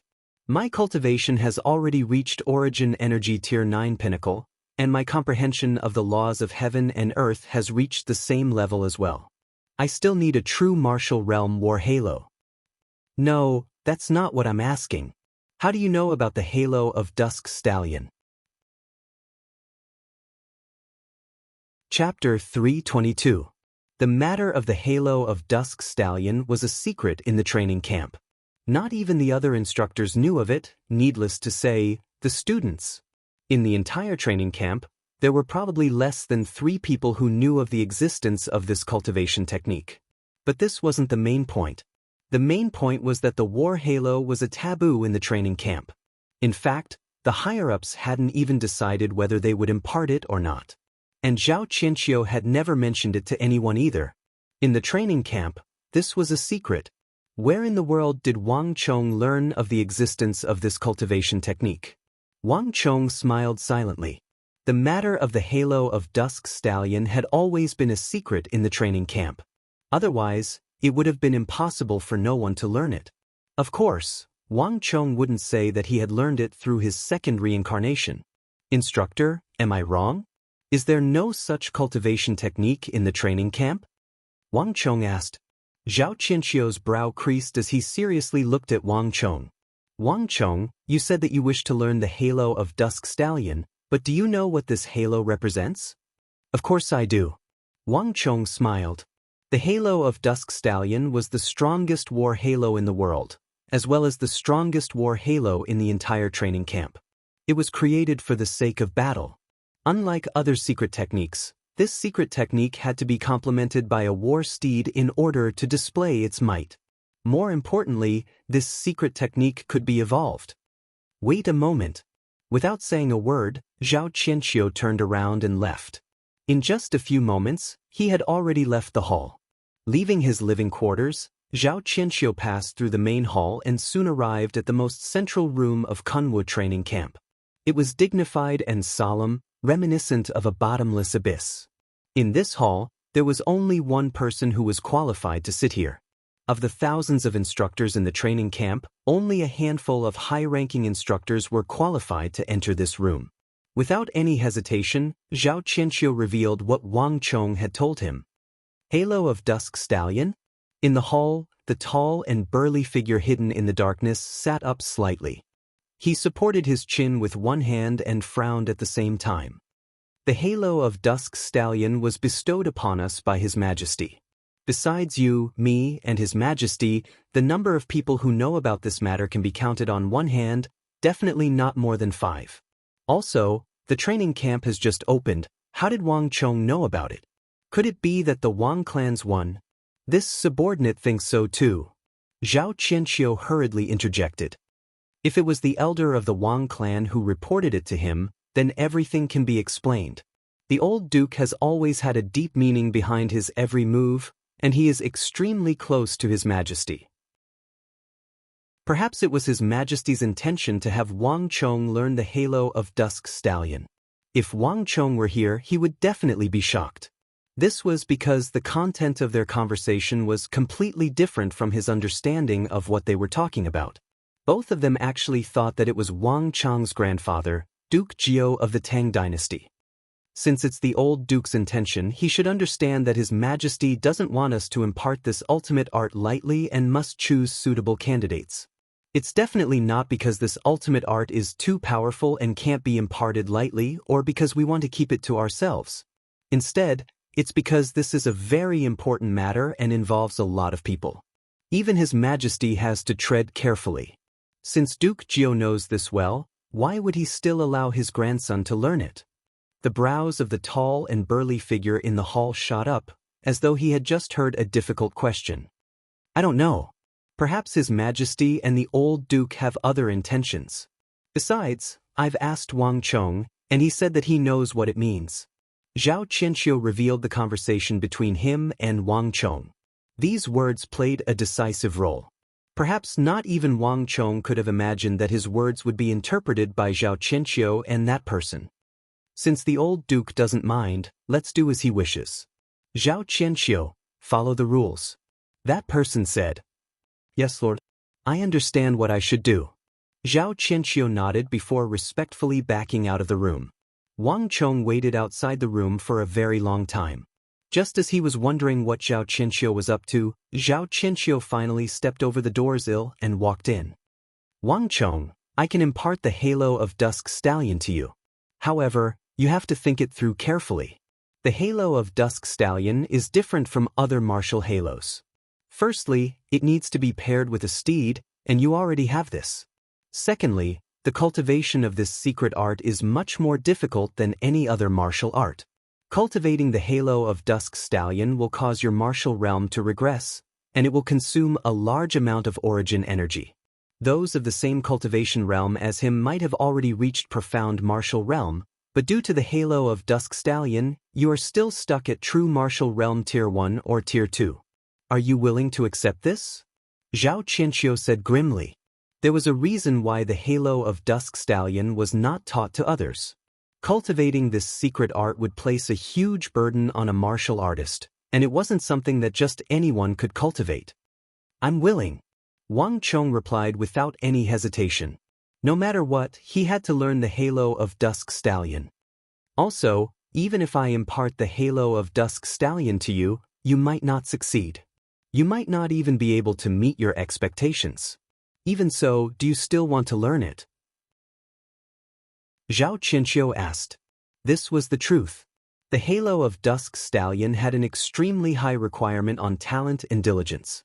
Even so, one might not necessarily succeed. The more powerful a secret art was, the harder it was to cultivate. This was a fact. The halo of Dusk Stallion was not a new technique. Before this, there had been other cultivators who had cultivated it. However, Those who had managed to cultivate it to the highest level were few and far between. To be more precise, there had not been a single one.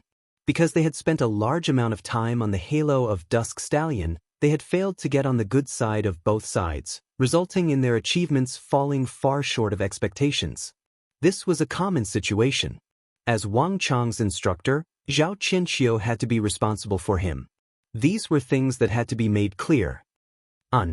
Wang Chong nodded. Very good. Zhao Qianqiu nodded in satisfaction. Then the rest is simple. The halo of Dusk Stallion is a top-notch secret art in the training camp, so it can't be imparted lightly. Make your preparations.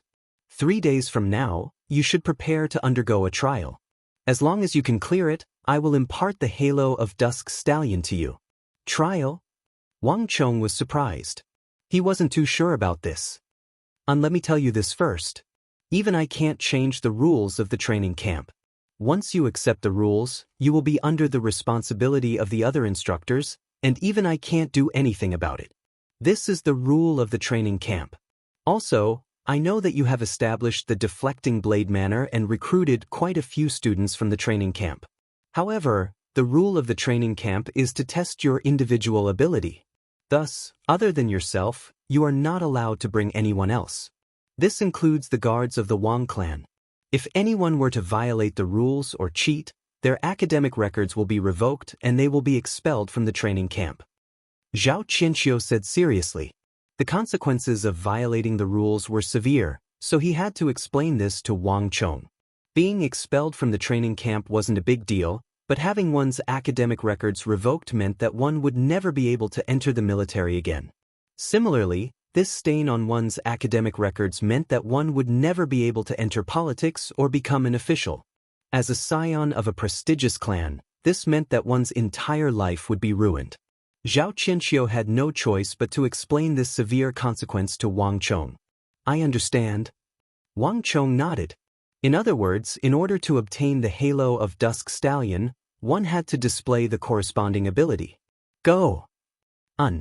After leaving the main peak, Wang Chong settled the matters in the deflecting blade manner and began preparing for the training camp's trial 3 days later. Wang Chong didn't know much about the training camp's trial, only a rough understanding of it. When the students in the training camp reached a certain level or when their cultivation reached a certain level, the royal court would assign them randomly. However, the assignment wasn't fixed, and most of the time, the chief examiners weren't even from the training camp. On top of that, there was no way to control it. More importantly, these missions were all real, and they were all difficult problems that the royal court couldn't resolve. They weren't intentionally arranged by the training camp. This also meant that there was a certain degree of danger to these missions. Even though the royal court would try its best to control the danger, I wonder what kind of mission it will be? Wang Chong thought. This was the first time Wang Chong was participating in such a mission. Time flew, and 3 days passed in the blink of an eye. Suddenly, the crisp neigh of a horse reverberated through the air. In the blink of an eye, a black silhouette darted through the forest and landed on the peak. It circled around Wang Chong, and at the same time, it approached Wang Chong and rubbed its head against Wang Chong's body. At the same time, it stuck out its tongue and licked Wang Chong's palm in an extremely intimate manner. Wang Chong's palm was tickled, and he couldn't help but laugh heartily. "Ah, little Shadow, long time no see." Stroking Black Shadow's glossy mane, Wang Chong passed over a handful of beans and watched as Black Shadow's lips squirmed as he ate them one by one. Wang Chong couldn't help but feel a sense of intimacy. The white-hoofed shadow had a personality that was extremely fond of freedom and freedom. This was not obvious in the palace, but now that it was out of the capital and in the presence of nature, the white-hoofed shadow's free and unrestrained nature could no longer be controlled.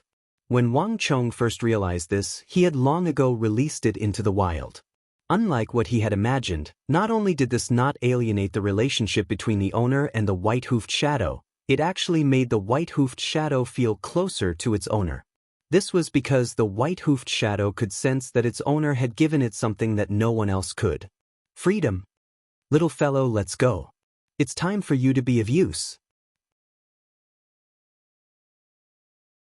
Chapter 323. Hiya! Squeezing the horse's abdomen, Shadowless leaped up like a dragon.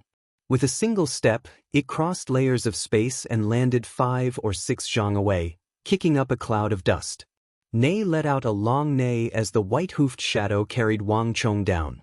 After a few months of growth, Shadowless's body was much stronger and stronger than before.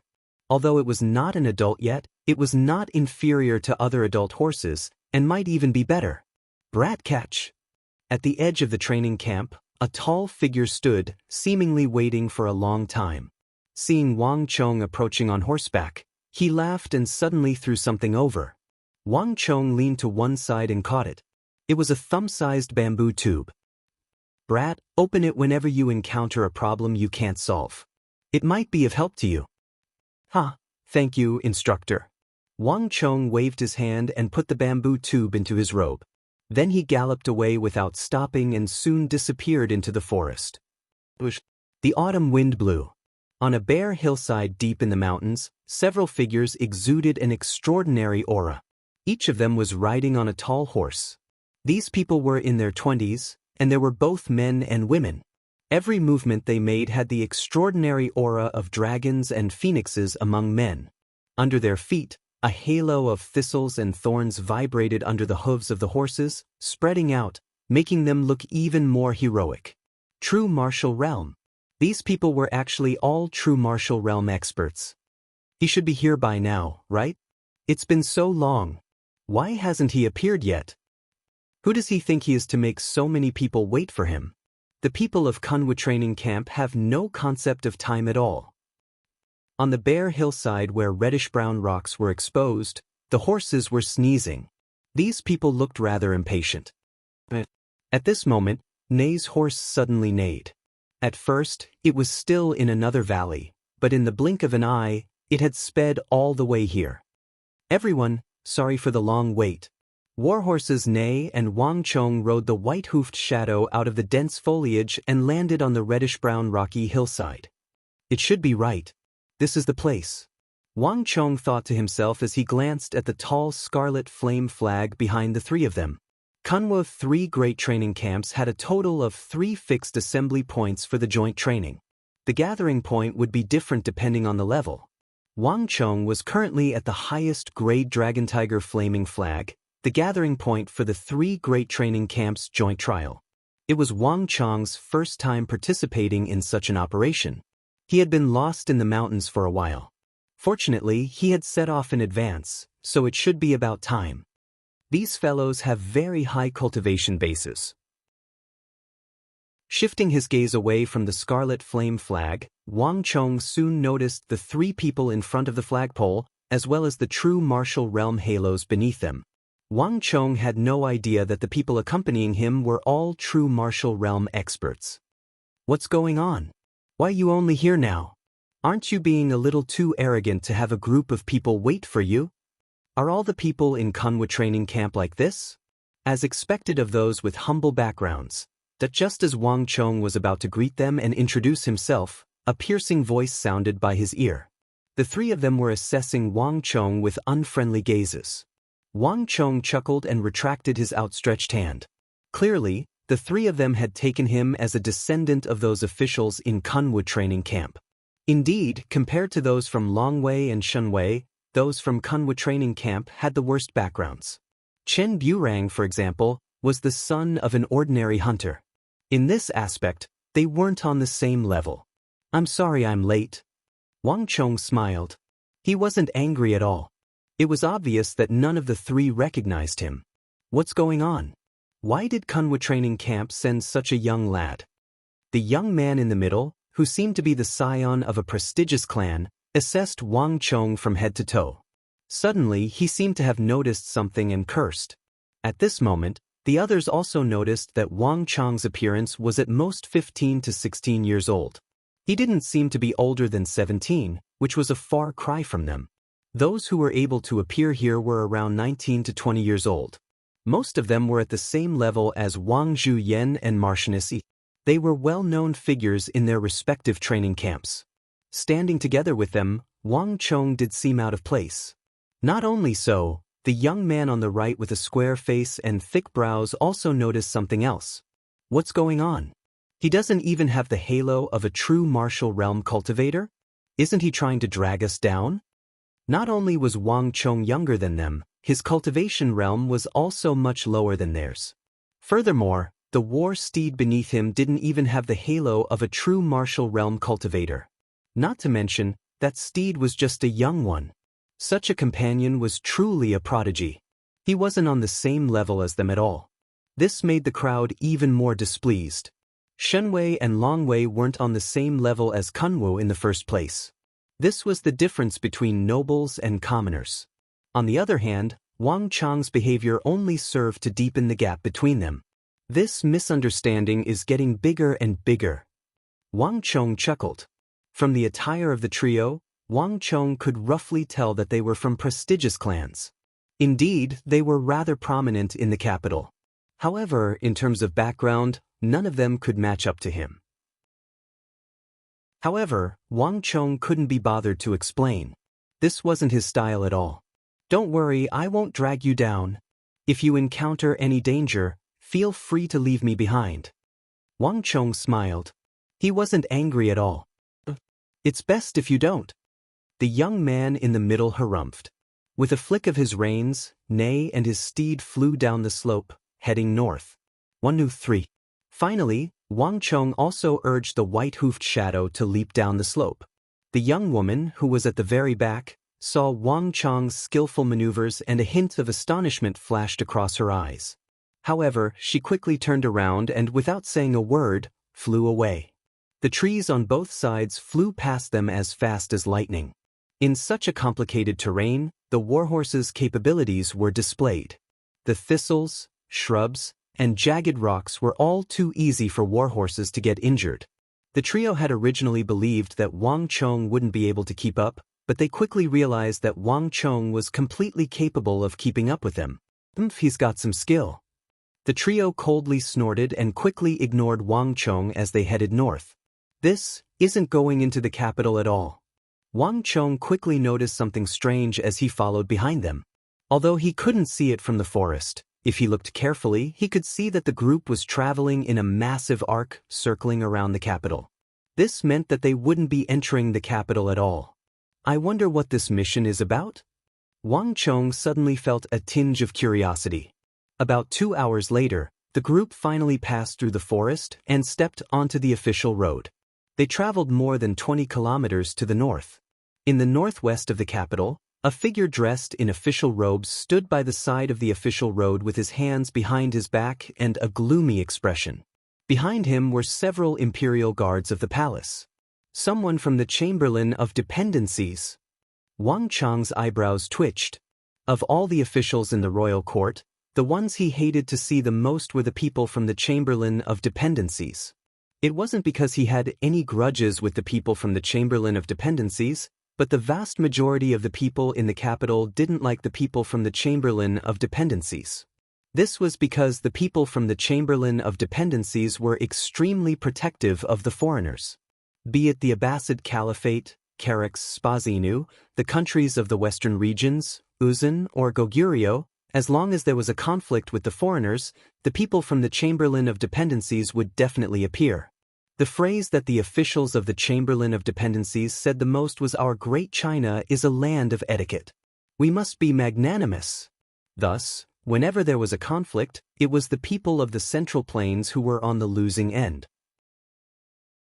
In the capital, even the scions of the prestigious clans didn't like the people from the Chamberlain of Dependencies.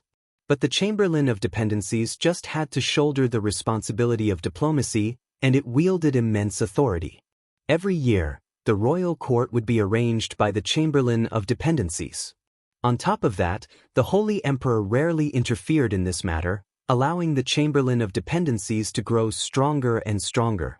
Even the scions of the prestigious clans would rarely provoke the Chamberlain of Dependencies.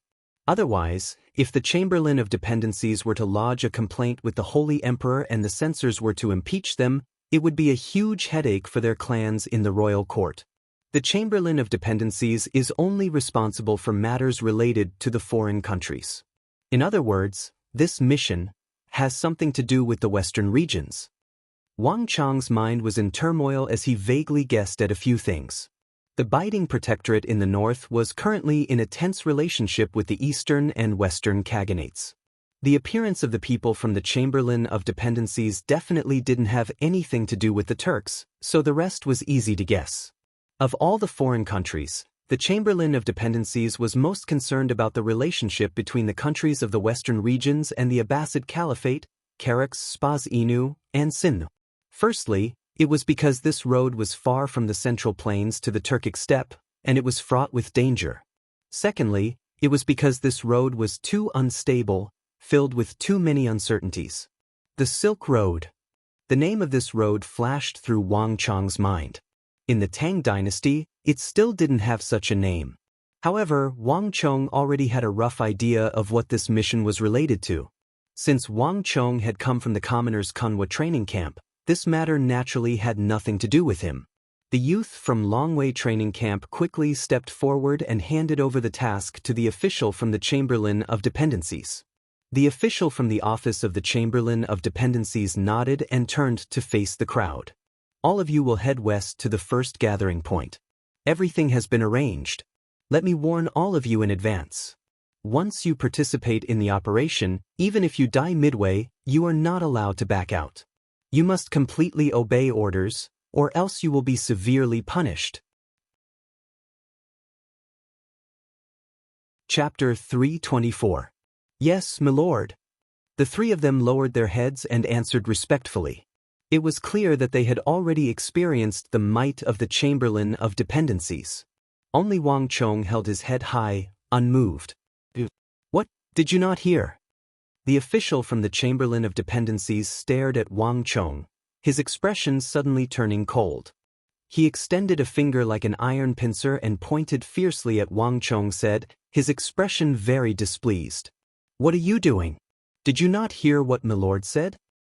Don't cause trouble, hurry up and apologize to my lord. That the expressions of the three changed slightly, and they all turned to look at Wang Chong, their faces full of accusation. The people from the Chamberlain of Dependencies were feared by everyone. Getting involved with them was troublesome.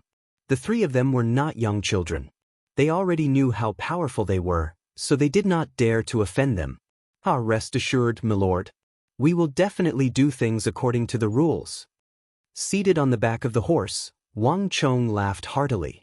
Although the people from the Chamberlain of Dependencies were arrogant and bad-tempered, to the point that even the seniors of Longwei and Shunwei training camp were afraid of them, he was not that quick. Just as the official's expression changed and was about to explode, Wang Chong lowered his sleeves and calmly and lightly brushed it, revealing a golden token at his waist. In just an instant, the token was once more hidden beneath Wang Chong's robes. Even the three closest to him did not notice it, but the official from the Chamberlain of Dependencies facing Wang Chong saw it clearly. In that instant, his entire body felt like it had been pricked by a needle. The curses that had been about to burst out of his mouth were swallowed back. He looked at Wang Chong again, and his eyes immediately revealed a look of extreme fear. Only now did he realize that the most inconspicuous youth in the group, the one with the lowest status, was actually the one with the highest status here. Although the Chamberlain of Dependencies had great power, it could not control the royal family. My lord, I'm sorry. It was our people who were disrespectful. I'll teach this kid a lesson on your behalf. The youth from Longwei training camp suddenly turned his horse around and glared fiercely at Wang Chong.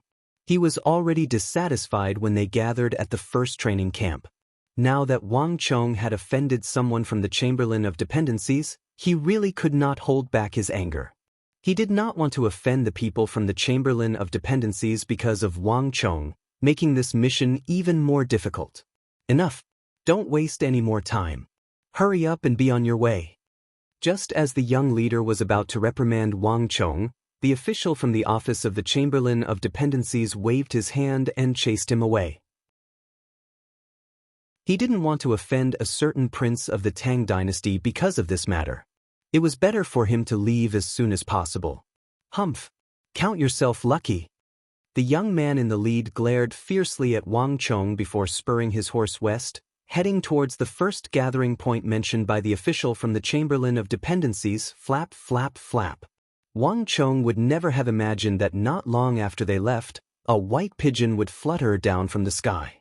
The official from the Chamberlain of Dependencies extended an arm, allowing the pigeon to land on it. Only then did he untie a letter from his leg. Seeing the contents of the letter, the official from the Chamberlain of Dependencies had a look of understanding in his eyes. Then, he took out a pen and quickly wrote a line on the back of the letter. Target has passed. He tied the letter back to the pigeon and sent it off with both hands. The pigeon fluttered into the sky, heading in the direction of the capital. Wang Chong would never have imagined that what awaited him at the first gathering point was not some Yamen official, but 4 squads of Tang Dynasty cavalry. These cavalrymen were all clad in old armor, many of which were already worn and mottled, almost falling off. However, their postures were still ramrod straight as they sat on their horses, like javelins. Their gazes were as sharp and resolute as ever, filled with a fearless spirit. These were 4 squads of seasoned veterans. Upon seeing the 4 men galloping over, an officer who seemed to have been waiting for a long time hurriedly urged his steed forward to welcome them. At this moment, the transcendent status of the 3 great training camps was on display. The students of the 3 great training camps would eventually become generals in the military. In the words of the other world, they would be considered to have graduated from a specialized school. In terms of standing, they were even higher than the officers of the regular army.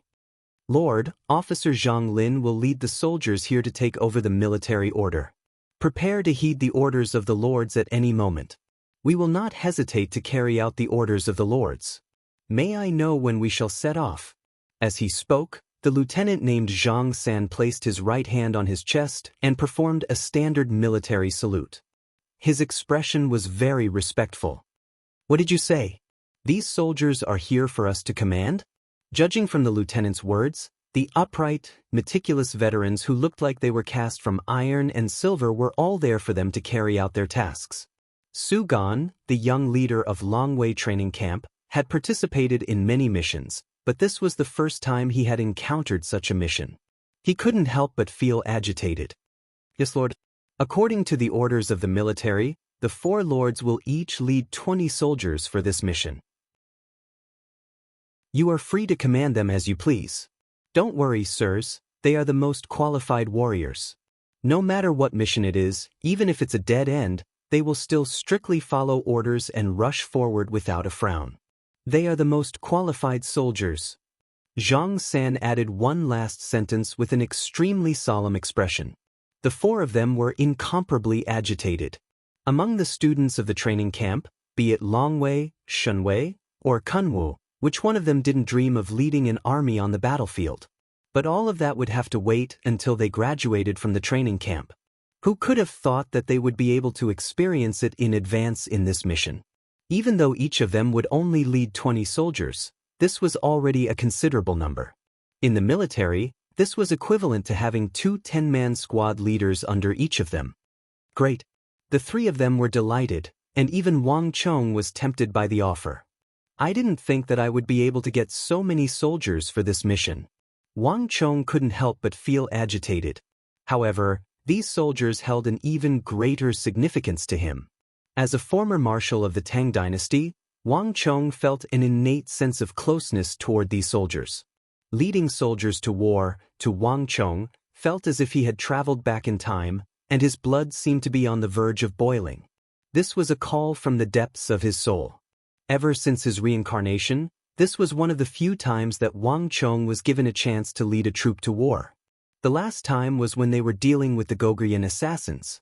However, that mission was extremely short, lasting only a single night.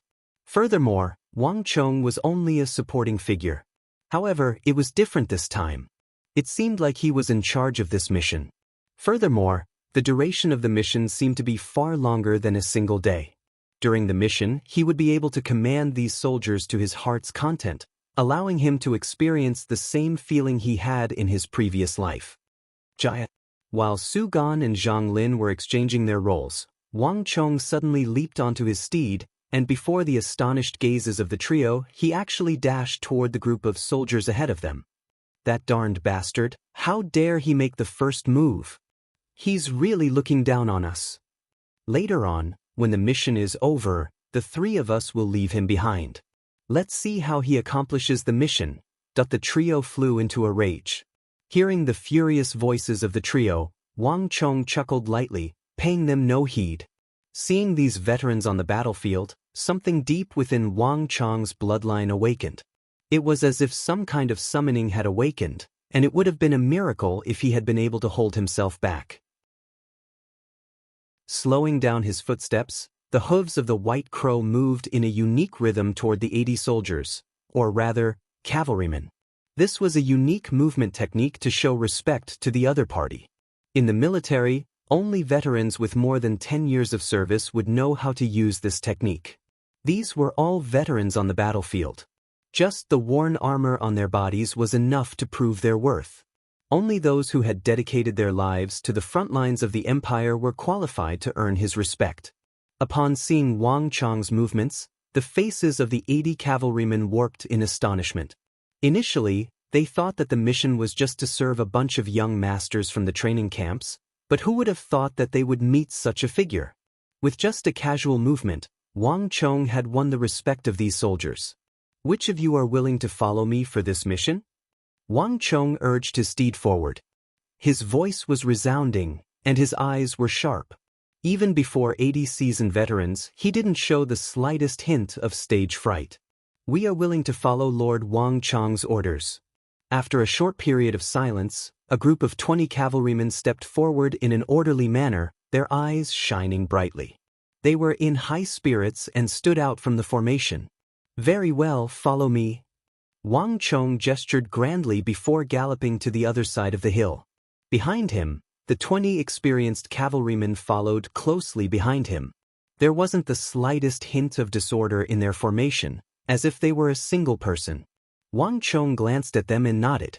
In terms of military accomplishment, the soldiers of the Tang dynasty were undoubtedly the best among the surrounding countries.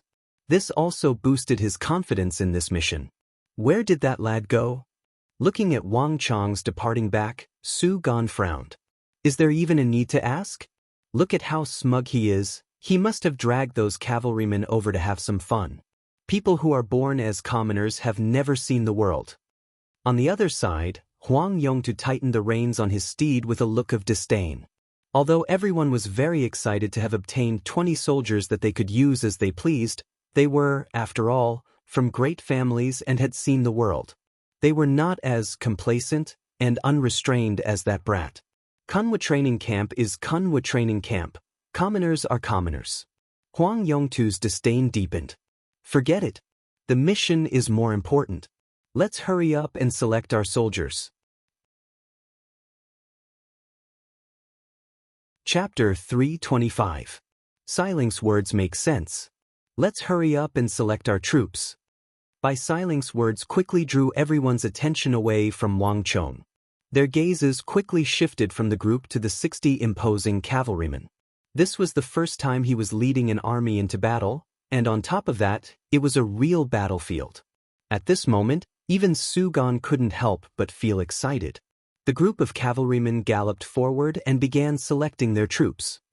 After crossing a small hill on the other side of the hill, Wang Chong arranged the 20 cavalrymen into formation and began his training. In the military, when a commander took in soldiers, especially those who didn't belong to him, the first thing he had to do was to drill them and familiarize them with their unique traits. Then, according to the characteristics of these soldiers, they were assigned different tasks according to their abilities. This was a common practice in the military. A true commander would have to know every single soldier, sergeant, and 10-man squad leader like the back of his hand. This way, he would be able to bring out the full might of his troops during a mission. This was what Wang Chong was doing at the moment. And this action won him the respect of the 20 cavalrymen. Who among you is a sergeant and a 10-man squad leader? Wang Chong stood at the very front of the group and asked with a loud voice. A slight commotion broke out in the group, and soon, 3 cavalrymen stepped forward. Reporting in, I am a 10-man squad leader. Reporting in, I am a 10-man squad leader. Reporting in, I am a 10-man squad leader. The three of them raised their arms and announced their identities in the military. There's only one 5-man squad leader? Wang Chong frowned. Logically speaking, there should be 4 5-man squad leaders and 2 10-man squad leaders in a group of 20, but something was amiss. Reporting in, we weren't originally from the same squad. It's just that we were transferred out of the other squads in the past few days. One of the 10-man squad leaders said. This surprised Wang Chong. Judging from their appearance, Wang Chong thought that they were from the same squad. Which squad did you all belong to? All of you, report your original army. Wang Chong said. What happened next surprised Wang Chong even more. The team of 20 people actually came from more than 10 different teams, 5 different legions of various sizes. Some were from the Biding Protectorate, some from the Anong Protectorate, some from Anxi, and some from the prefectural armies in the rear. In short, this was an army that the imperial court had temporarily transferred from various troops to form. This discovery greatly surprised Wang Chong. Is the training standard of the current army still so high? Wang Chong was astonished. In his memory, when he first came into contact with the regular army in his previous life, their training was terrible.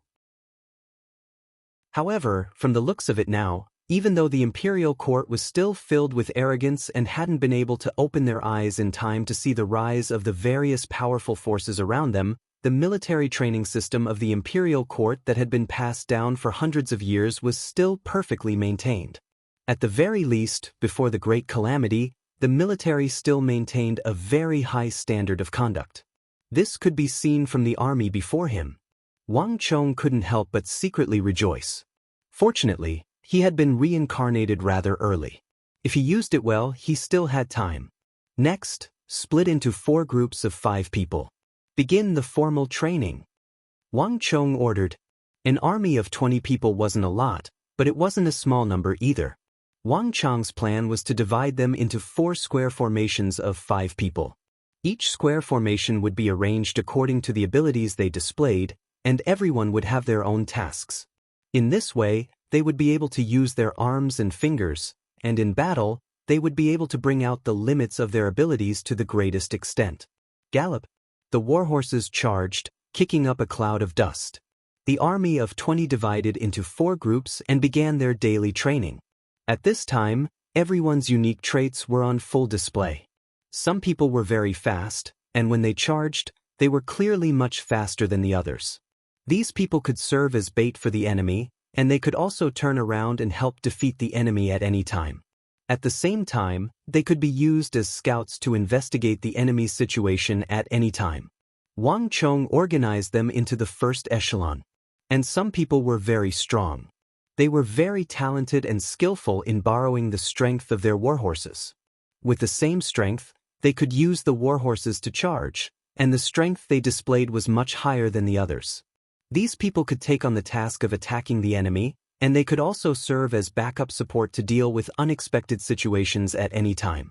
Wang Chong organized them into the second echelon. There were also people who were more balanced in strength and speed. Whether it was attacking the enemy or baiting them, they could take on the role. These people were the backbone of the mission. Once the first and second echelon were damaged, they could be transferred from there as a backup plan. Wang Chong organized them into the third echelon.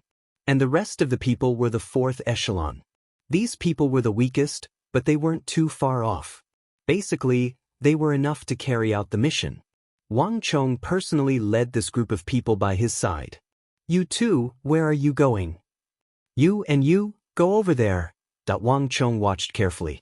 After a few drills, he reorganized the 4 echelons according to the characteristics of these people. Then he picked out 3 more sergeants from these echelon squads. Just like that, a team of 20 people, 2 sergeants, 4 sergeants, and 2 echelons were all reorganized.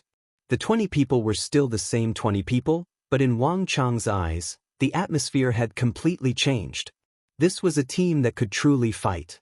In other words, they could cooperate with him on the battlefield at any time.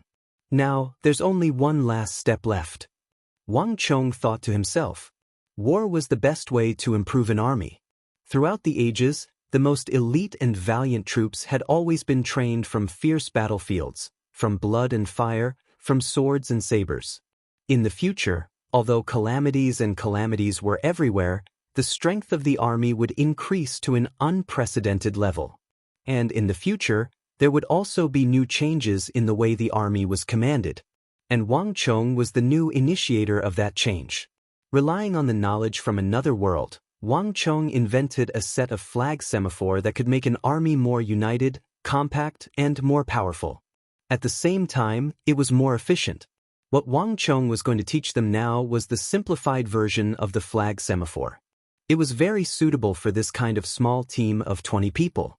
4 echelons with different responsibilities, plus this concise and comprehensive set of flag semaphore, the combination of the two was enough to make this team of 20 people shed their mortal body and change their bones. They would be able to display a combat strength far stronger than before.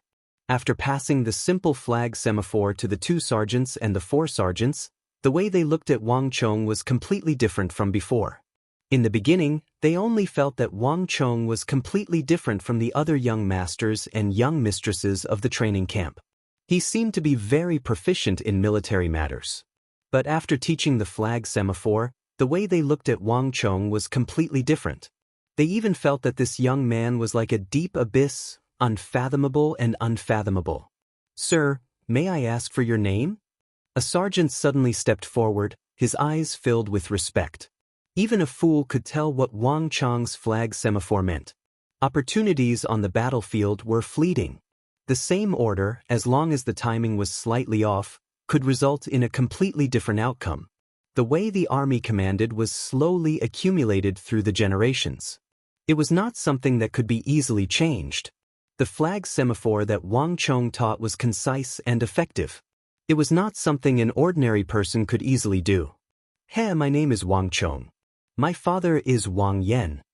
Wang Chong smiled calmly. He knew what everyone was thinking, so he revealed his name without hiding it. "So it's young Master Wang." The crowd was in an uproar. The sergeant who stepped forward to question Wang Chong widened his eyes. Crude people like them did not understand the politics of the capital. However, the regional commander's incident that happened a few months ago was something that even they, the ordinary, uncouth people, knew about. Not to mention, the Wang clan was a military family.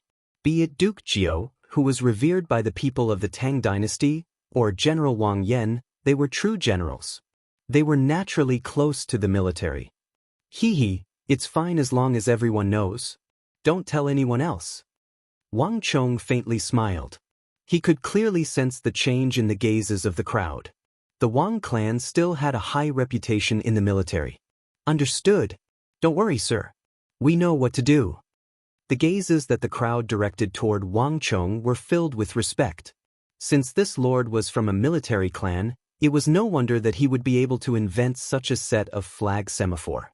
Naturally, the crowd attributed the flag semaphore that Wang Chong had just invented to the credit of the Wang clan.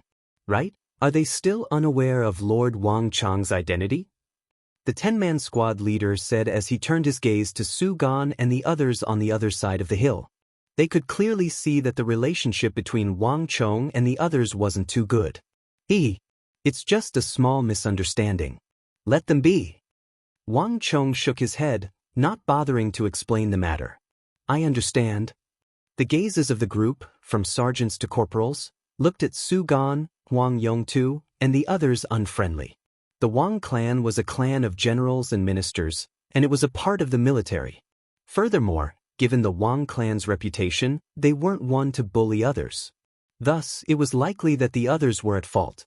Everyone, practice a little more and familiarize yourselves with it. After that, we'll head over. Wang Chong instructed. "Yes, Lord." Receiving the order, the crowd began practicing once more.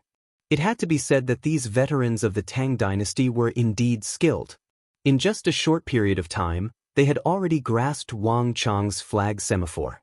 As for their strength, seeing the corporeal halos beneath their feet as they charged forward, Wang Chong couldn't help but sigh in awe. Chapter 326. Regardless of whether they were the 10-man squad leaders or the ordinary soldiers, every single one of them possessed a cultivation higher than him, reaching true martial realm. 20 veterans of the Tang dynasty were all true martial realm experts. This was the difference between regular soldiers and ordinary soldiers. Other than those who were currently undergoing training, most of those who could join the regular army of the Tang dynasty were at true martial realm. On the other hand, these veterans had served in the military for 10 years or even longer, and they were the elites of the elites. As such, there was no need for him to worry about their fighting prowess. What kind of nonsense is this? Does he think that he's fighting a war? 20 men isn't a lot in the first place, and to think that they would be so scattered. Leave it to him. That fellow doesn't seem to know anything at all. There's no way he'll be able to complete this mission. Let's just leave him at the rear later on so that he doesn't drag us down. It seems like those 20 men have followed the wrong person. What a waste. While Wang Chong was training, the trio had also finished reorganizing their troops. At the same time, they began paying close attention to the situation on Wang Chong's side.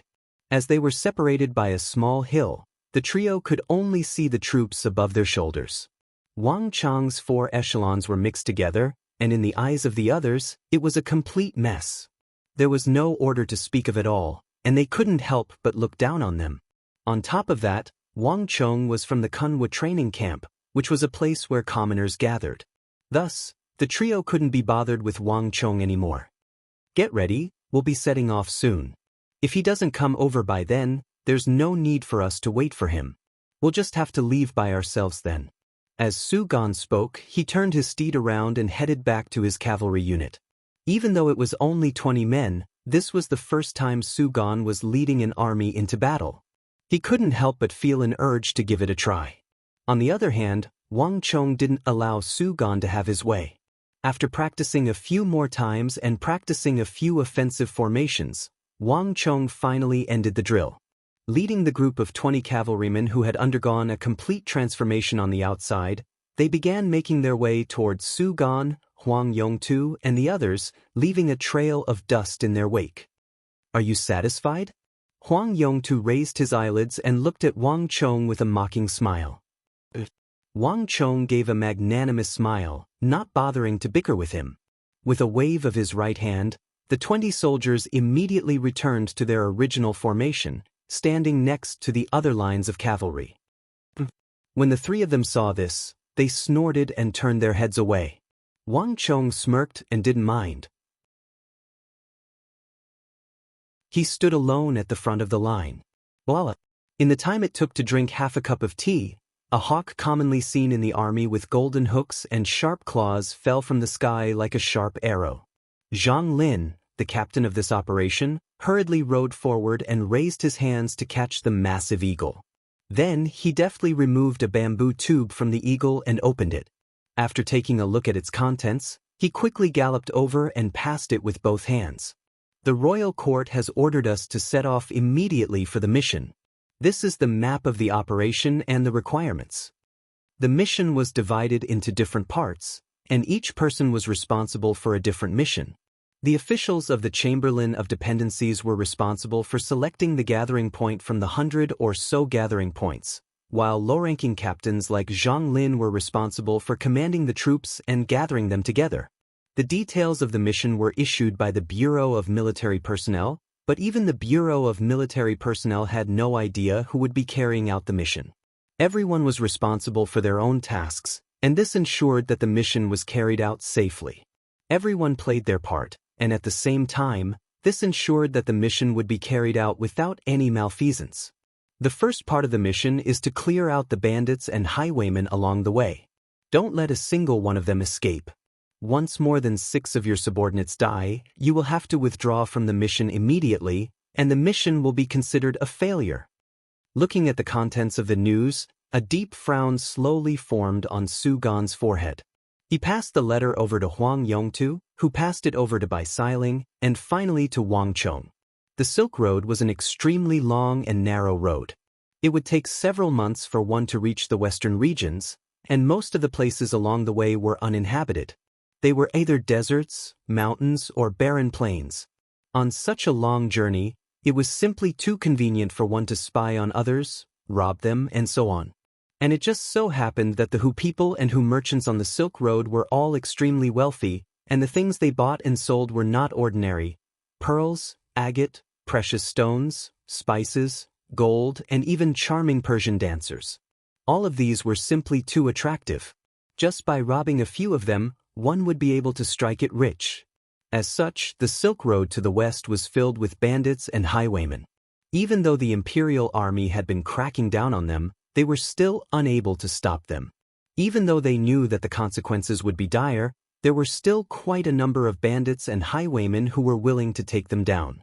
Most of the Hu merchants from the Abbasid Caliphate and Charax-Spasinu were either wealthy or noble, and they had many experts by their side. It wasn't an easy task to take them down. But even so, it didn't stop the passion of the bandits. These bandits and highwaymen were really like chives. Every year, a wave of them would be harvested, and another wave would be harvested. It would have been one thing if that was all. The situation on the Silk Road was extremely complicated. At the start, there were only a few Han bandits and highwaymen, but as time went by, the situation gradually changed. Some of the Hu, Arabs, and Charax-Spasinu who were skilled in martial arts also realized the immense profits to be made from the Silk Road, and after being robbed once, they decided to join the bandits as well. On top of that, there were many times when the Hu, Arabs, and Han would mingle together, and the bandits would be filled with all sorts of people. The Hu and Arabs would provide intelligence, and the Han and Hu would move together to rob others. As time went by, the bandits on the Silk Road grew larger and larger, and the targets of their robberies also changed. At the start, the bandits on the Silk Road still targeted the Hu merchants, Hu and Arabs. But as time went on, they started robbing everyone who passed through their territory. As long as there was a profit to be made, the Hu and Han would work together to rob the bandits. Later on, when the situation reached its most outrageous point, there was a time when a bandit or highwayman actually plundered the troops of the imperial court. Because of that incident, the imperial court was enraged, and they began to pay more attention to the matter. Thus, they began to carry out regular sweeps. The situation was extremely complicated, and Wang Chong had heard a little about it back then. He had met some merchants who had been robbed, and they had all complained about the bandits and highwaymen, so he was extremely familiar with the situation. It seemed like he was participating in one of the regular sweeps conducted by the imperial court. It's no wonder the Chamberlain of Dependencies would be dispatched, as well as 80 veteran soldiers. Wang Chong recalled the officials from the Chamberlain of Dependencies in the northwest corner of the capital, and he fell into deep thought. In Wang Chong's memories, the Silk Road was a passageway for Hu merchants, and it was under the jurisdiction of the Chamberlain of Dependencies. As for the regular sweeps of the bandits and highwaymen of the Silk Road, the Chamberlain of Dependencies had always been in the charge of the Chamberlain of Dependencies. Wiping out the bandits and highwaymen of the Silk Road wasn't a difficult task. No matter how strong the bandits and highwaymen were, they couldn't possibly be stronger than the regular army, not to mention 80 veteran soldiers. However, the requirements mentioned that no fish could escape the net during the operation. During the course of the mission, each subordinate could not die more than 6 people. This was the real problem. Those who were able to travel along the Silk Road were no ordinary people. Most of them had interacted with the imperial army and had their own philosophy of survival and techniques.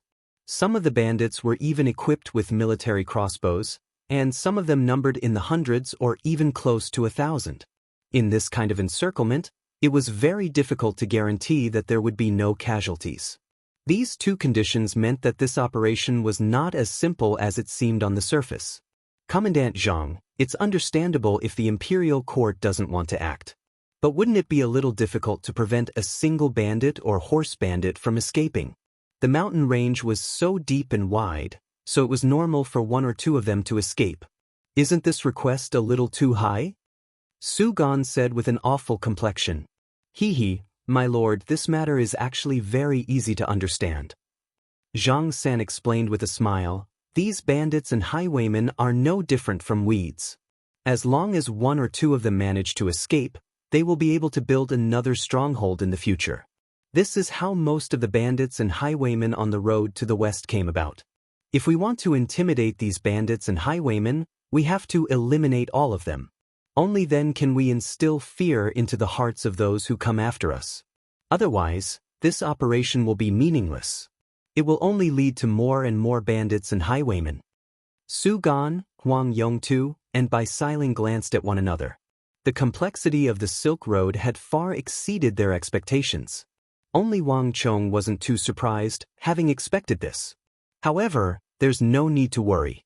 Most of the bandits and highwaymen on the road are just disbanded troops, and their fighting prowess is negligible. Before the Imperial Army, they won't pose a threat to us. So, there's no need for you to worry too much. All you have to do is to find them and prevent them from escaping. Zhang San added with a smile.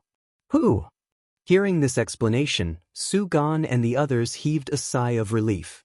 That gave me a fright. So that's the case. That's simple, we just have to wait until late at night before making our move. Even though the bandits and highwaymen are scattered throughout the day, they will surely return to their hideout at night. Furthermore, the night is also the time when the bandits and highwaymen are exhausted. If we make our move at that time, we will surely be able to catch them off guard. Furthermore, we can also prevent them from escaping.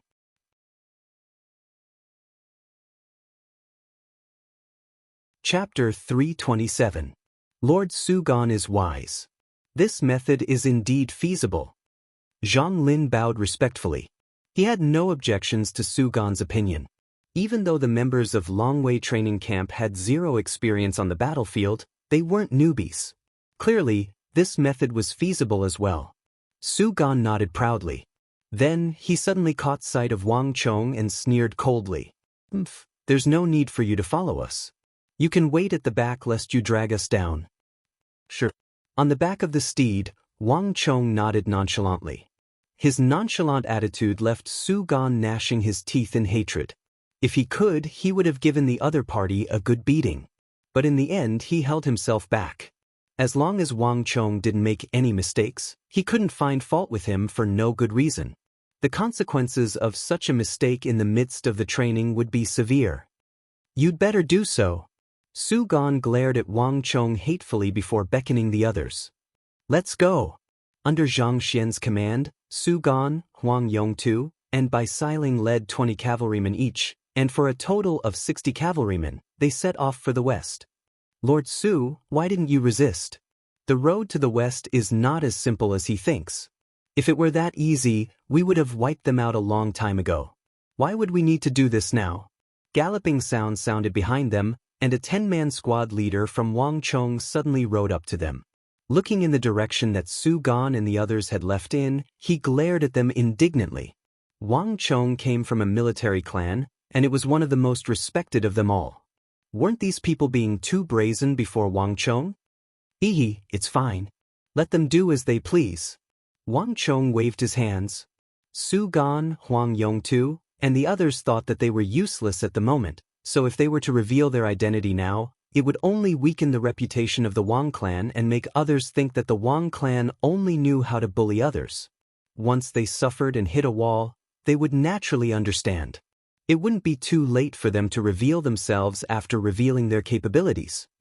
Right? Have you participated in such a mission before? Wang Chong suddenly turned around and asked. Ma Song nodded and did not deny it. Most of our brothers were transferred from other places. I've only participated a few times in the past. Oh! Wang Chong was a little surprised. Even Commandant Zhang couldn't see through it. However, Ma Song seemed to be more knowledgeable. Then do you know what's going on? Wang Chong asked. Ma Song shook his head, then nodded. I don't know what happened before. I only know what happened in the past few months. On the road leading to the Anxi Protectorate Manor, the Imperial Army would regularly encircle and suppress the bandits and brigands. However, they were usually separated by a long time. However, things have been very different recently. About a month ago, many bandits and horse bandits suddenly appeared on this road. Furthermore, they were extremely active, and it seemed very different. Ma Song said. Wang Chang's eyebrows twitched, and he seemed to be deep in thought. On the road to the west, it should be normal for bandits and horse bandits to appear at certain times, right? I'm not too sure either. However, around half a month ago, we caught a group of bandits and captured their leader. Based on what they said, someone seemed to have invited them to form a clique and gather in the forest. The remuneration they offered was extremely generous. That person was masked, and he seemed to be highly skilled in martial arts. We weren't able to discern his background. However, according to that person is extremely short. He doesn't seem like the Hu of the western regions, nor does he seem like a Han. Instead, he exudes the scent of horse milk, reminiscent of the scent of the people from Uzan in the west. Uzan? Uzan is still quite a distance away from this road.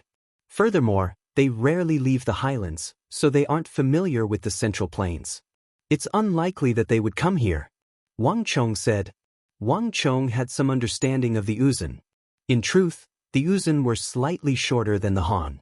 However, due to their worship of heaven's burial, the Uzan had a ferocious nature. Their greatest trait was the scimitars they carried on their bodies, and when paired with the charge of their steeds, it was extremely effective.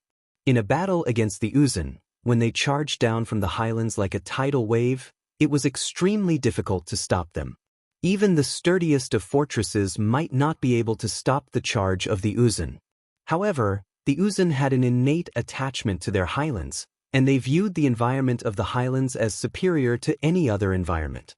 In the eyes of the Han, the environment of the highlands was extremely harsh. Most of the time, the Uzan would return to the highlands after conquering the cities and conquering the lands. Thus, in the Tang dynasty of the Central Plains, there were Hu, Abbasid Caliphate, Sindhi, Goguryeo, and the 6th Zhao of Irai. However, there were very few Uzan. This was also one of the reasons why Wang Chong felt that it was unlikely for the Uzan to appear here. I don't know either. However, those were indeed the words of the chief of the fort back then. Later on, the people from the Bureau of Military Personnel appeared and took him away.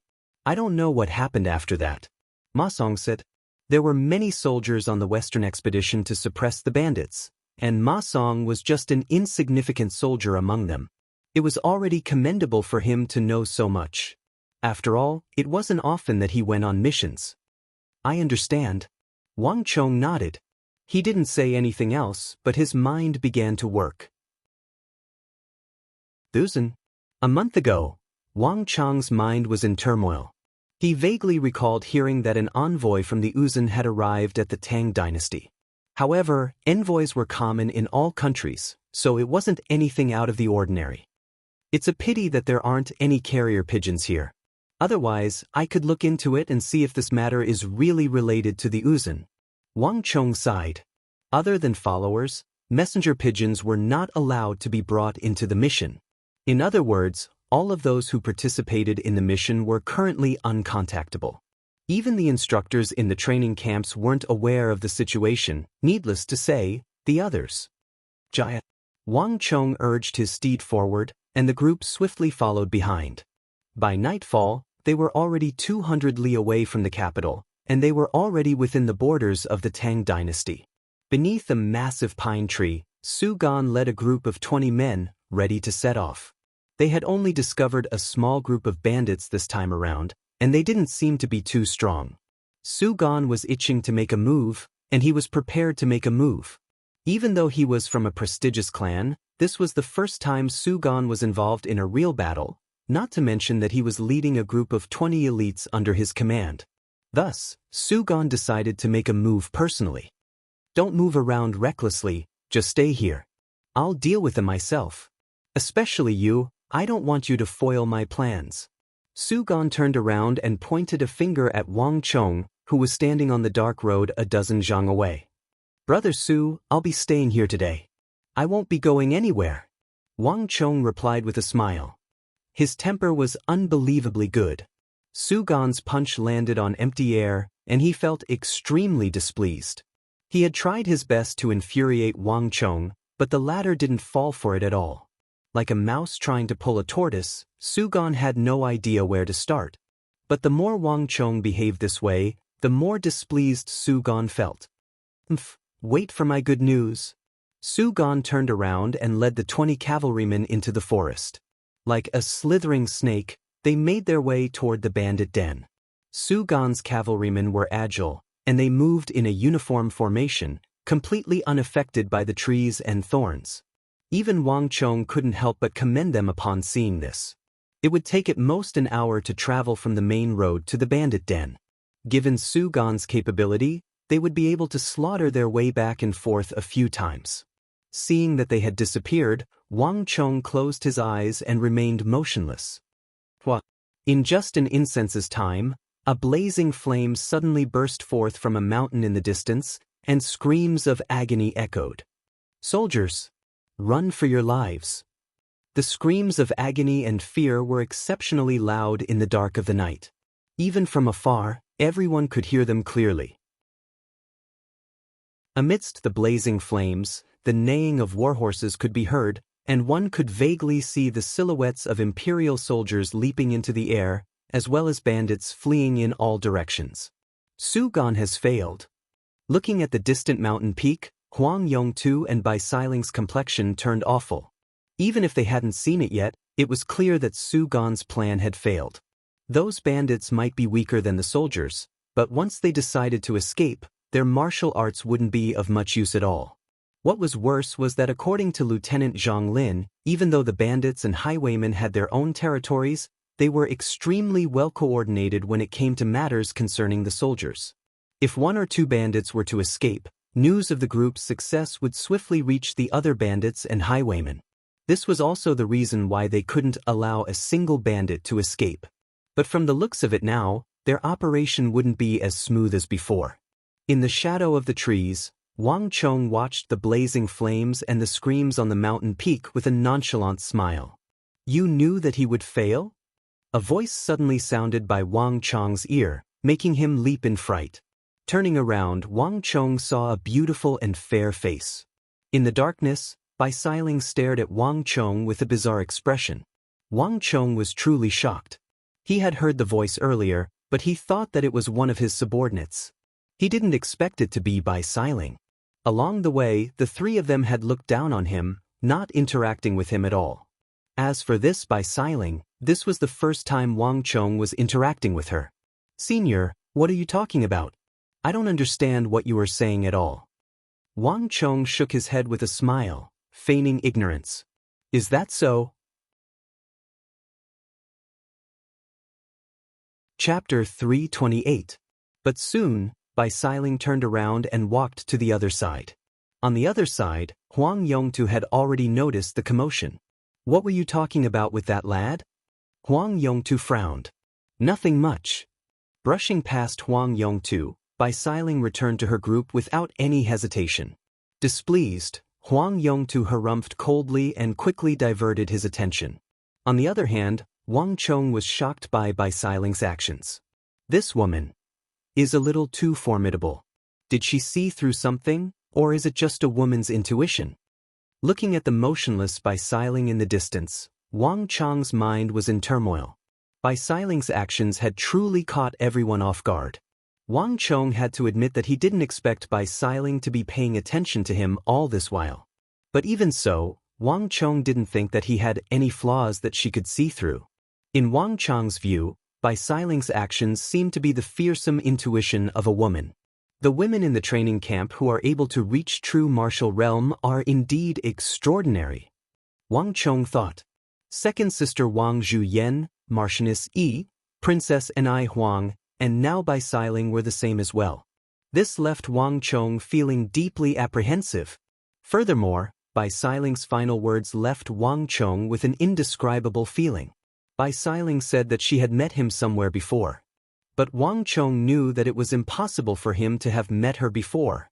I have underestimated her, Wang Chong thought. At the peak of the mountain, the fire was still blazing.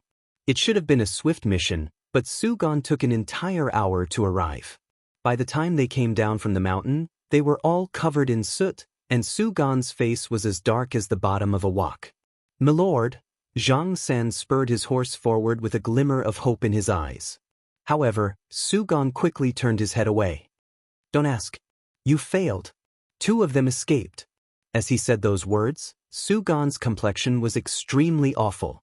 This time, he was full of confidence and had considered all the problems very well. But when they really arrived at the top of the mountain, everything was completely different from what they had expected. Su-gan spent more than an hour hunting down the bandits who had escaped, hoping to make up for his mistake. However, the darkness of the night, the complicated terrain, and the darkness of the night instead became his greatest obstacles. Even though he had given it his all, the 2 bandits still managed to escape. Even Su-gan himself sustained some injuries. It wasn't from the bandits but from his hasty pursuit that his steed lost its footing and got caught in the thorny vines. Su-gan wanted to lie and say that he had killed all of them, but other than him, there were still 20 veterans of the Tang dynasty. It was impossible for him to do such a thing even if he wanted to. "Milord, there's no need to worry about it. There are still many bandits and highwaymen on the road to the west, and this is only the first one. There will be many more opportunities in the future, so just be careful," Zhang San consoled. In the first place, the royal court didn't expect the recruits to succeed in this operation. They were just making use of this opportunity to temper them. Zhang San had already thought this through, so he wasn't too disappointed.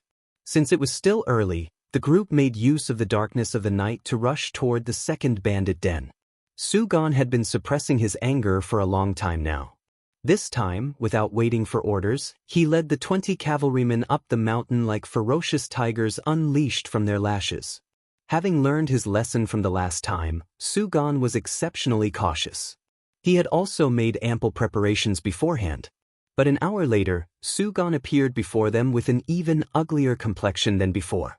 Even though he had been extremely careful, a few bandits still managed to escape. It wasn't that Su-gan hadn't participated in other missions before, but the bandits on the road to the west were exceptionally cunning. They were more familiar with the terrain here, and they were more adept at making use of it. At the same time, they were also more experienced in dealing with government troops. It was as if he was holding a loach in his hand, unable to catch it no matter how hard he tried. Damn it! Su-gan's face turned livid. He had finally realized that the mission wasn't as simple as he had thought. "Brother Su, why don't you let me give it a try?" Huang Yongtu stepped forward with his steed between his legs and offered. "There's no need for that. I don't believe that a disciple of Longwei training camp like me, the heir of the Su clan, won't be able to deal with a bunch of weak bandits." Not only did Su-gan not give up after 2 consecutive failures, he was even more determined to wash away the humiliation he had suffered. Making use of the darkness of the night, the group headed west. When they arrived at the 3rd bandit den, Su-gan immediately charged up the mountain. The commotion this time around was clearly much better than the previous 2. There were no blazing flames or the neighing of horses. But when a small bandit slid down the cliff and disappeared into the valley, Su-gan felt like his lungs were going to explode. Without a doubt, this meant that he had failed yet again. The escape of any bandit meant that their whereabouts had been compromised. After 3 consecutive failures, something unexpected was bound to happen. Su-gan's mission was a complete failure. "Brother Su, it's inevitable for you to fail the first time. Why don't you rest for a while and leave the rest to me?" Huang Yongtu patted Su-gan's shoulder and said nonchalantly. Su-gan was from Longwei training camp, and his cultivation was even higher than his. Initially, Huang Yongtu had thought highly of Su-gan for this mission. However, the 3 consecutive failures had left Huang Yongtu's eyes wide open. He began to look down on Su-gan a little more and a little less. Furthermore, it was written all over his face. Sensing this change, Su-gan harumphed coldly before riding his steed to the side. Even though he was indignant after failing so many times, even Su-gan was at a loss for words. Taking advantage of the fact that there was still some time before daybreak, the army marched for 20 li and arrived at the 4th bandit's territory. Needless to say, Huang Yongtu was in high spirits as he led the 20-odd cavalrymen forward like tigers and wolves. Roughly an hour later, Huang Yongtu finally returned with his men. Unlike Su-gan, there were injured soldiers in Huang Yongtu's group as well. Just by looking at his expression, everyone could tell that Huang Yongtu had failed as well. He had failed to wipe out all of the bandits. What are you looking at? Is it strange to fall into a trap? There's something interesting to see here. Huang Yongtu angrily retreated to the side with his men. Huang Yongtu didn't expect the bandits to be so cunning. The path leading to the den seemed to be safe, but it was actually riddled with traps. In a moment of carelessness, Huang Yongtu and his steed had fallen into a trap. Since the trap had already been triggered, the bandits in the den had already been alerted. It was easy to imagine what would happen next. Huang Yongtu might be strong, but his fist was stuck in the air, unable to exert any strength at all. And I thought that you were a capable man. Naturally, Su Gan wouldn't let this opportunity slip by. Only at this moment did everyone realize that the simple order from the Bureau of Military Personnel was completely different from what they had imagined. It wasn't difficult to defeat those bandits, but it was impossible to annihilate all of them without letting a single one escape. The 4th and 5th bandit groups were located relatively close to each other. The one to carry out the mission this time was by Siling. But they still failed. 5 missions from the 3 of them ended in failure. Even Lieutenant Zhang Lin was unable to offer any words of consolation at this point. These few recruits from Shunwei and Longwei training camps seemed to be completely inexperienced. At this rate, there was no way they would be able to succeed in the mission. There was no need for them to carry on with the mission. Furthermore, even though they had wiped out a few groups of bandits, it wouldn't be long before new groups of bandits rose up and reclaimed the hills. There was no lack of such adventurers on the road to the west. 5 missions in a single night. By this time, the sun had already risen, and it was no longer suitable for them to carry out any missions. Alright, let's rest for a while. Don't give up, we'll continue tomorrow night. Before Zhang Lin could finish his words, he was interrupted by a sharp rebuke. Brat, what are you laughing at? Are you mocking us? Su Gan suddenly glared at Wang Chong and bellowed furiously. Am I? Wang Chong pointed a finger at himself with a perplexed look on his face. He had been sitting on the back of the horse all this while, and he didn't seem to have done anything at all. When did Su Gan see him mocking them? Still trying to deny it? The more Su Gan thought about it, the angrier he got. 3 missions in a single night, and all of them ended in failure. This left Su Gan fuming. At this moment he felt that everyone was mocking him.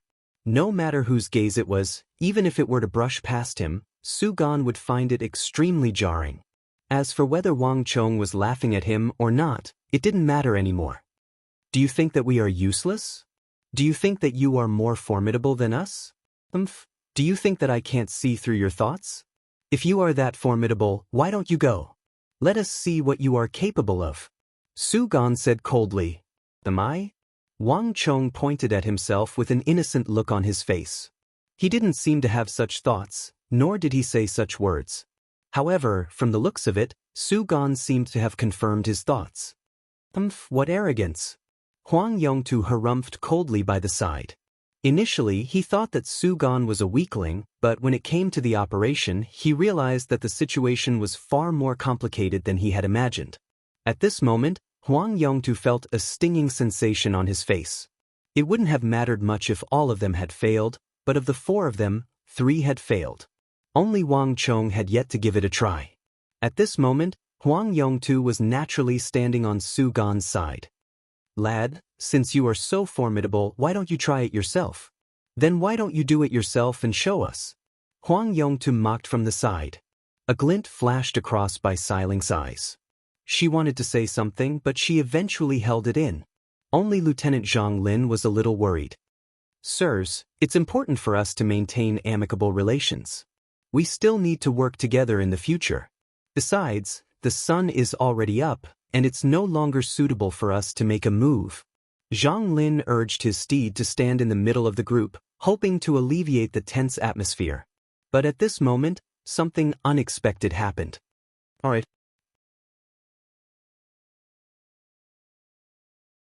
Chapter 329. In an instant, the entire path fell deathly silent. Zhang Lin turned around and stared at the young man behind him in shock.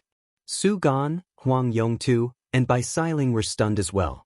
Su Gan and Huang Yongtu were just trying to provoke Wang Chong so as to vent their frustrations.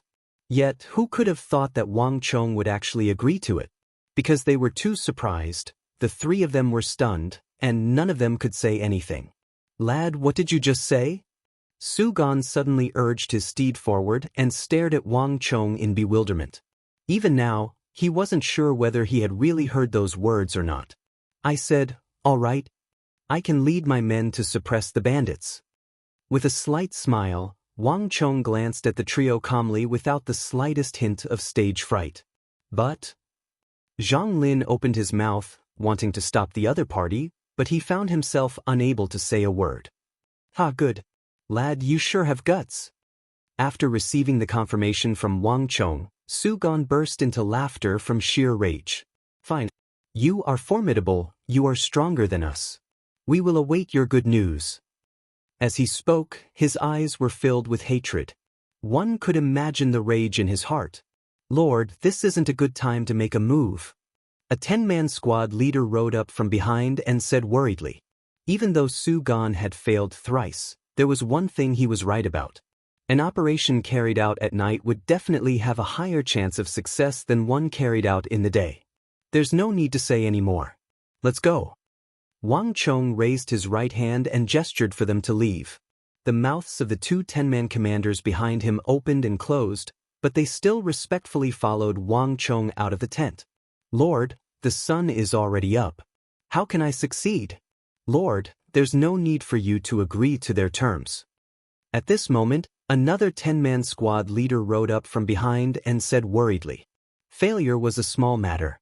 Given their strength, the bandits posed no threat to them at all.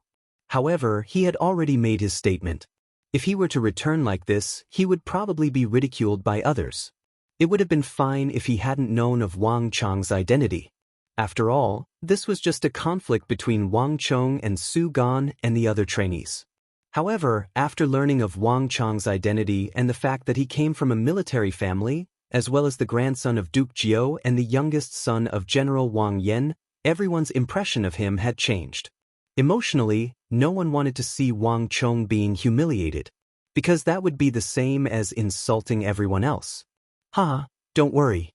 If you're only worried about daybreak, it's not that complicated." Wang Chong stopped next to a tree, his expression indifferent. He was not as nervous or worried as the others, and he was even able to smile. The sun has just risen. Think about it. If we all think that we have a chance of success during the day, what will those bandits think? The two 10-man squad leaders were taken aback.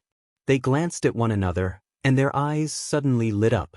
As soon as Wang Chong said those words, they vaguely understood what he was thinking. Bandits are bandits, after all. Once the sun rises, we in the army will all take up our positions and be extremely vigilant. But let me ask you, do you think that the bandits are that well-mannered? Do you think they won't wash up, cook, eat, or rest? Do you think they'll just scatter and go to different mountains? Ma Song, you've participated in a few encirclement missions. Do you think that the bandits are that well-mannered? Wang Chong said as he glanced at 10-man Ma Song. No, the bandits aren't that well-mannered. Ma Song's eyes grew brighter and brighter. He had already caught up to Wang Chong's train of thought, and he knew what the latter was thinking. Ma Song was astonished. As expected of Duke Jiao's grandson, the young master of a military family, even his train of thought was different from ordinary people. Indeed, the bandits were well-disciplined. If even the imperial army felt that the operation was unlikely to succeed, then the bandits would probably be even more relaxed and think that they wouldn't be attacked. From this point of view, the success rate of the operation at this time was probably higher than that at night. Ma Song finally understood why Wang Chong would agree to encircle the bandits even though it was already morning. Looking at this young man who looked to be at most 15 or 16 years old, Ma Song couldn't help but feel a sense of admiration. "Ha, it seems that you have understood." Wang Chong stared at Ma Song and laughed. This 10-man squad leader was very quick-witted. Perhaps after this operation, he could make use of his relationship with the King of Song to transfer him to his side through the Ministry of War. A mere 10-man squad leader shouldn't be too much of a problem. Moreover, with the intelligence that he had displayed, Wang Chong could think of ways to groom him after he returned. His future achievements would definitely not be as simple as a 10-man squad leader. But of course, these were all matters for the future. There was no need for Wang Chong to tell Ma Song about it now. As these thoughts flashed across Wang Chong's mind, he quickly regained his composure. Alright, let's begin. Tear off a few pieces of cloth and wrap the hooves of the horses. Make sure not to make any noise. Yes, Lord. A moment later, after the preparations were completed, Wang Chong waved his hand grandly, and 4 echelons of cavalrymen swiftly darted into the forest. Wang Chong left quickly, but he returned even faster. Around an hour later, Wang Chong and his 20 horsemen emerged from the forest, once more appearing before the crowd without a speck of dust. It's over. Su Gan charged over with a doubtful look on his face. And it's over. Wang Chong nodded with a smile. You succeeded? Huang Yongtu also charged over with a doubtful look on his face. And it's a success. Wang Chong nodded once more. How is that possible? Who are you trying to fool? An hour's time is at most a round trip from here to that stronghold. You said that you succeeded? Do you really think we're fools? Su Gan flew into a rage. He had carried out the mission 3 times in a row, and each time, he had taken close to 2 hours. Yet, Wang Chong claimed that he had succeeded in less than an hour, and it was in broad daylight on top of that? How was that possible? Did he take them for fools? Empty words and white teeth, pure nonsense. Hee, I have already said that the mission is complete. There's nothing I can do if you don't believe me. Wang Chong sneered. Lad, you aren't spouting nonsense. This mission was arranged by the Bureau of Military Personnel. You should know the consequences of lying about your contributions. Huang Yongtu retorted with a stern expression. Clearly, he didn't believe Wang Chong's words either. Wang Chong chuckled, not bothering to respond to him. Soldiers, Zhang Jia and Zhang Yi, step forward. Did you really manage to eliminate the bandits? Lieutenant Zhang Lin suddenly galloped over and asked sternly. He had no idea what the truth was, but since a dispute had arisen, as an official lieutenant, he had the responsibility to get to the bottom of it. Reporting to Lord Lieutenant, we have indeed eliminated the bandits in the mountain, and none of them escaped. Behind Wang Chong, 2 of the horsemen whose names had been called stepped forward and bowed as they sincerely spoke. This time, Zhang Lin didn't have any objections. Unlike Wang Chong, Su Gan, and Huang Yongtu, the soldiers on the mission had to return to the training camp after the mission was over. However, these soldiers were soldiers on duty. Soldiers had to obey orders.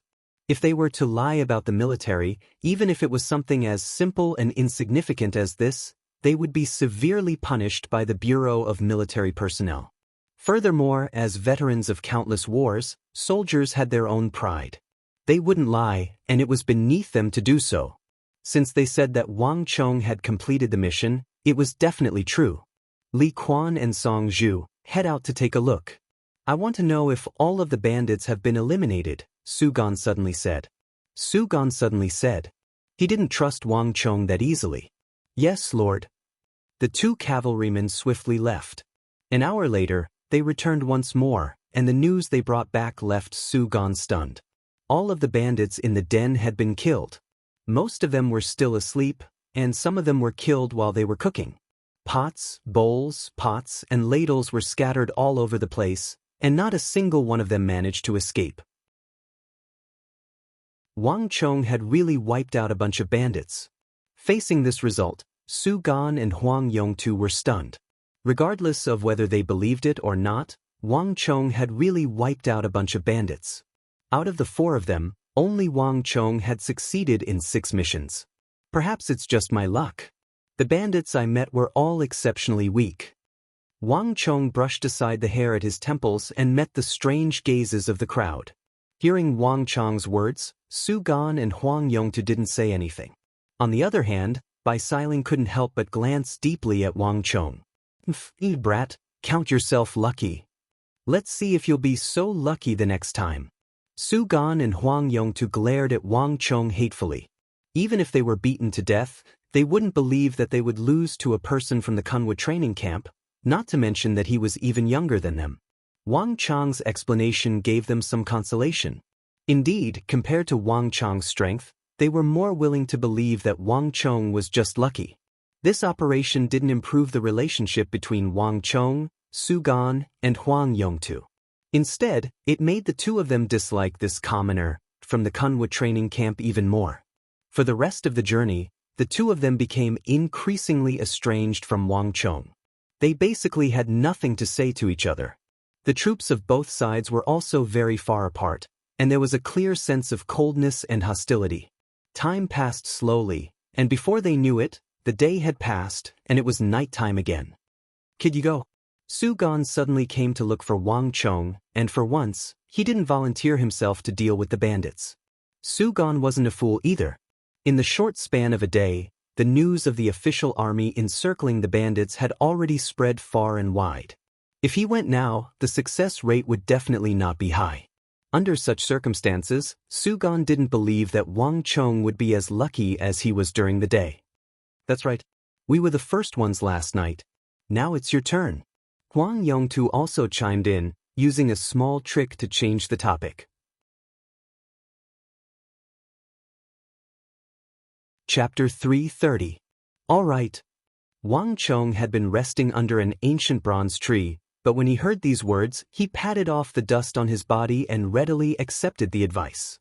Without another word, he mounted his horse and beckoned his 20 subordinates to gallop up the mountain without the slightest hesitation. In just a moment, Wang Chong and the 20 cavalrymen had already disappeared without a trace. Even Su Gan and the others were taken aback by Zhang Xian's swift response. They were caught off guard by the sudden turn of events. They thought that Wang Chong would at least hesitate for a moment, but who could have thought that he would leave just like that? Wang Chong left swiftly, and he returned even quicker. Just like before, in less than an hour, Wang Chong returned with 20 cavalrymen. Furthermore, it didn't seem like he had just gone through a huge battle. Instead, it seemed like he had just taken a leisurely stroll around the mountain peak before returning leisurely. "You succeeded?"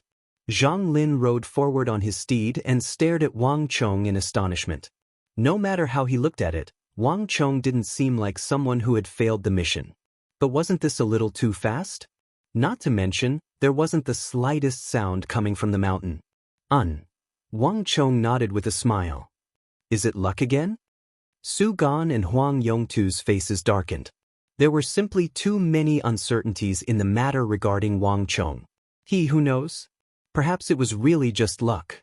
Who asked the bandits I met to be so weak? Wang Chong chuckled. Humph. Su Gan and Huang Yongtu harumphed furiously. The duo was perplexed. Logically speaking, news of the arrival of the army should have spread far and wide within a day. No matter how weak the opponent Wang Chong met was, he shouldn't have been so careless. At the very least, they should have been more difficult to deal with than the ones in the day, right? Yet Wang Chong's trip to and fro took roughly the same amount of time as the day, and there was no movement at all. Could it be that the opponents he met were really weak? Did he eliminate them before they could even send out a signal? Let's go and give it a try. Su Gan and Huang Yongtu glanced at one another, and the same thought surfaced in their minds. It was impossible for all the bandits on the road to the west to be of equal strength. Perhaps the bandits in this section were especially weak. If even Wang Chong could annihilate them effortlessly, then they would definitely be able to do so with their strength. The two of them hurried forward, one in front and one behind. An hour later, Su Gan led the way into the depths of the forest, killing his way into the depths of the forest. When Su Gan left, he was brimming with ambition and determination. But when he returned, he was completely dejected and lifeless. Behind him, the top of the mountain was ablaze with flames, which could be seen from dozens of miles away. Not only was the other party prepared for this operation, they even managed to catch Su Gan off guard. Of Su Gan's subordinates, 2 steeds and 4 cavalrymen were injured, and even Su Gan himself was injured. It would have been one thing if he had been injured in a face-to-face battle, but if it wasn't a trap, it had to be some kind of poison mist or poison arrows. None of these were honorable means. If not for Su Gan's decisive decision to forcefully break through the encirclement and kill the bandit leader, the losses this operation would have been even greater. Su Gan was filled with rage, but he had nowhere to vent it. They were both carrying out a mission to eliminate bandits, but the difficulty of the mission was on a completely different level from that of Wang Chong. Recalling how relaxed Wang Chong was when he descended the mountain, as if he had just gone on a hunt, Su Gan felt even more awful. That fellow can't be that unlucky, right? Huang Yongtu's eyes darted around in astonishment. There was no way he would believe that Su Gan would be weaker than Wang Chong. In Huang Yongtu's view, there was a high chance that Su Gan was unlucky this time around. Naturally, Huang Yongtu wouldn't step on Su Gan's bad luck. I'll give it a try. Huang Yongtu rolled his eyes. With a wave of his hand, he led his team forward. He refused to believe that he would be as unlucky as Su Gan.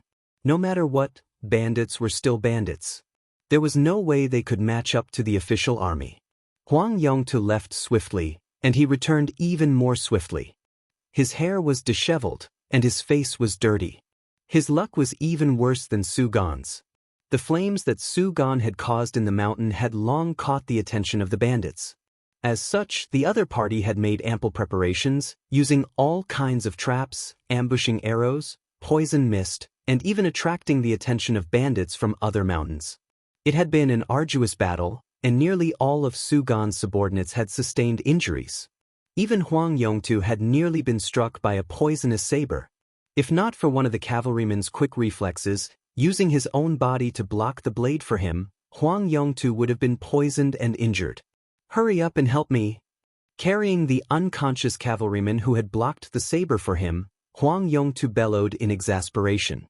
Naturally, there were military physicians in the 80-men group. Fortunately, they were mountain bandits after all, so the poisons they used were very common and not too rare. It didn't take long for the cavalryman's condition to stabilize. But at this moment, the atmosphere in the 80-men group had turned a little bizarre. Su Gan, Huang Yongtu, and Bai Sailing turned their gazes to Wang Chong at the other end of the path. It was one thing for Su Gan to be unlucky, but it was the same for Huang Yongtu as well. Were the two of them unlucky at the same time? Was Wang Chong the only lucky one? It was one thing for the opponents he met in the day to be weak, but at night as well? Could it be that all the good things had gone to him? So far, Wang Chong was the only one who had completed the mission of the three of them, and he had done it with ease at that. It was impossible for them to believe that there was nothing amiss here. Let's give it another try. I don't believe that he will still be so lucky on the third day. Su Gan and Huang Yongtu looked at the smiling Wang Chong beneath a camphor tree on the other side of the path, and the same thought surfaced in their minds. The pride of the two of them made it impossible for them to accept the fact that they were no match for a commoner from the Kunwood training camp. Su Gan and Huang Yongtu's expectations didn't come true. On the third day, there was still no change in the situation. Not only did Su Gan and Huang Yongtu fail, their condition was even worse than the first day. Even Su Gan had sustained some injuries from the clash. On the journey west, the further they were from the capital, the stronger the bandits and highwaymen would be. Lieutenant Zhang Lin had already warned them about this. But on the other hand, Wang Chong seemed to be hunting leisurely as if he was drinking water. There was no sign of injury on him at all. In fact, it was hard to tell if he had really climbed up the mountain to eliminate the bandits. Something's wrong. For the next 3 days, Wang Chong managed to suppress Su Gan and Huang Yongtu, who had been drifting apart from each other, finally reunited once more. There's something fishy about that lad. Indeed. It's impossible for his luck to be that good. How can the bandits he meets be so weak? That lad is trying to trick us. Huang Yongtu said. There was a tinge of anger in his voice. Every time Wang Chong returned, he would use the same excuse. The bandits I met are probably weaker than the others. Initially, the duo thought that it was true. But thinking about it now, it was clear that the lad was mocking them. Just the thought of it was infuriating. If Wang Chong's Shunwei or Longwei had appeared, the duo would have to admit that they were no match for him. But Wang Chong hadn't even finished forming his true martial realm war halo. How could the duo possibly be willing to face a commoner who was weaker than them? We'll send a few men to follow him later on. Let's see what's going on. Su Gan spat furiously. He had never been looked down upon in such a manner before. Just the thought of it was infuriating. Huang Yongtu nodded. He was also curious to know how Wang Chong managed to wipe out the bandits. It was so fast and easy, and it didn't even cause the slightest commotion. The duo discussed under the tree, and it didn't take long for them to come up with an idea. Wang Chong, it's your turn now. After the duo finished their discussion, Huang Yongtu suddenly leaped onto his steed and rode up to Wang Chong with a livid face. Oh! Wang Chong's eyebrows shot up. He didn't seem to recall that it was him. But since Huang Yongtu wanted him to set off first, he didn't mind either. All right. Beckoning to the back, Wang Chong led his troops up the mountain just like before. Not too long after Wang Chong left, Su Gan gestured to a cavalryman, and a cavalryman immediately dashed off in the direction Wang Chong and the others had left in. Without any sound, a bandit with a black scarf over his face hiding in the depths of the treetops, who looked extremely vigilant, had his neck cut off by a sharp dagger that stuck out from behind him. The corpse fell to the ground with a dull thud, reminiscent of a heavy object crashing into the ground. However, amidst the rustling of the rustling leaves in the forest, it wasn't particularly conspicuous. As the corpse of the bandit fell to the ground, similar thuds echoed from other parts of the forest. Lord, it seems like someone is following us. At this moment, Ma Song suddenly spoke up. His gaze subtly shot a glance behind him, and his expression was extremely wary. Oh, are you sure if it's in front or behind us? Wang Chong's brow rose as he calmly said, Behind us, about 50 steps away from us, behind a bush. Ma Song replied seriously. Oh, let him be then. There's no need to pay him any heed. Wang Chong waved his hands nonchalantly. But Lord. Relax, Ma Song. If I'm not mistaken, it should be a spy sent by Su Gan and Huang Yongtu. If it's really a bandit, do you think that he would still be so indifferent to us? Wang Chong faintly smiled, appearing extremely relaxed. So Lord already knows about it. Ma Song was taken aback. Wang Chong chuckled softly, not bothering to explain. After being humiliated by him for 3 consecutive days, it would be weird if Su Gan and Huang Yongtu remained indifferent.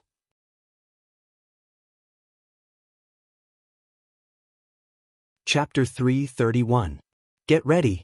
We'll split into 4 groups and take care of the bandits and scouts along the way, the treetops, the bushes, the rocks, and the hills. Remember, don't let them send out any signals. As long as a single one of them escapes, our operation will fail. There's no need for us to continue with the assault. Let's retreat and leave them to the other soldiers to deal with. Wang Chong turned around and continued commanding the operation.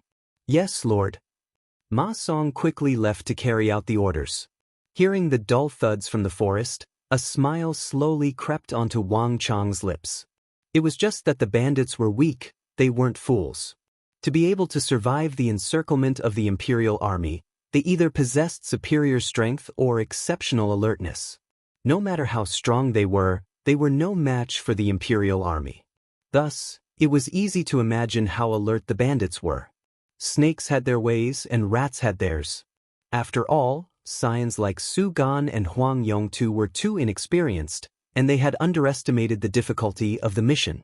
They thought that they would just have to dispatch their troops and defeat the bandits with overwhelming strength. But from the very start, Wang Chong knew that this mission was a test of experience, insight, and wisdom, not just pure martial prowess. The bandits on the mountain had their own scouts. No matter how deep the night was or how sleepy the bandits were, there would always be a few of them standing guard. If one didn't eliminate these scouts, it would be impossible for one to eliminate all of the bandits. Su Gan and Huang Yongtu should have thought of this when they failed the first time. However, it was a pity that they were too inexperienced, and they had underestimated the bandits. Even until now, they still hadn't thought of the fact that there were scouts among the bandits, thinking that it was just their bad luck. Prepare yourselves, begin. After swiftly dealing with the scouts, Wang Chong waved his hand, and under the cover of the night, the 4 echelons split into 8 groups and charged into the den. At this moment, the bandits on the mountain peak were still sleeping soundly. What? Scouts! On the path at the foot of the mountain, Su Gan and Huang Yongtu stared at one another in bewilderment. From the beginning to the end, The two of them had never taken these bandits seriously. After failing for several days straight, Zhang Xian had thought that it was due to his bad luck. Never in his wildest dreams could he have imagined that he would be noticed by the scouts the bandits had arranged. So that's how it is. It's been so many days, but this kid actually didn't mention it. Huang Yongtu was infuriated when he thought of this. If that kid had told them a little, they wouldn't have been unable to complete the mission until now, and they even almost got poisoned by him. However, Huang Yongtu also knew that given their attitude over the past few days, it was impossible for Wang Chong to tell him about it. Humph, so that's how it is. On the other hand, Su Gan didn't think too much about it. Knowing Wang Chong's secret, he flung his sleeves and stood up. I was wondering how capable that kid was. Now that we know what's going on, we won't need him anymore. As he spoke, he regained his confidence. At the same time, the disdain and contempt he had for Wang Chong surfaced in his eyes once more. It was just a moment of carelessness that he failed to notice the scouts among the bandits. Since he knew what was going on, he would surely do better than Wang Chong in the future. This commoner of the Kunwa training camp no longer had the slightest bit of pride to speak of before him. Dee-da-da. While Zhang Xian was still deep in thought, the clopping of hooves sounded from the forest. Dressed in a casual outfit, Wang Chong led the group out of the forest with a smile on his face. Mission accomplished? Su Gan asked from afar. Wang Chong nodded. Congratulations, Su Gan replied coldly. Even a fool could hear the disdain in Su Gan's voice. Wang Chong chuckled. Glancing at a certain cavalryman behind Su Gan, he already knew what was going on. But Wang Chong didn't expose him, only indifferently replying with 2 words. Thank you. Lad, don't get too complacent. Do you think that we don't know what you're up to? Huang Yongtu, let's go. It's our turn now. The two of them galloped forward, leaving a trail of dust in their wake. They had left in high spirits, but when they returned, their faces were still covered in dust. In fact, their complexions were even more awful than the previous few times they failed. What happened? Didn't you notice how he eliminated the traps? Su Gan found the cavalryman tailing Wang Chong. His face and neck were flushed red. In this operation, he had learned from Wang Chong's mistake and eliminated the bandit scouts and sentries beforehand. However, an ordinary twig trap had rendered all of Su Gan's efforts futile.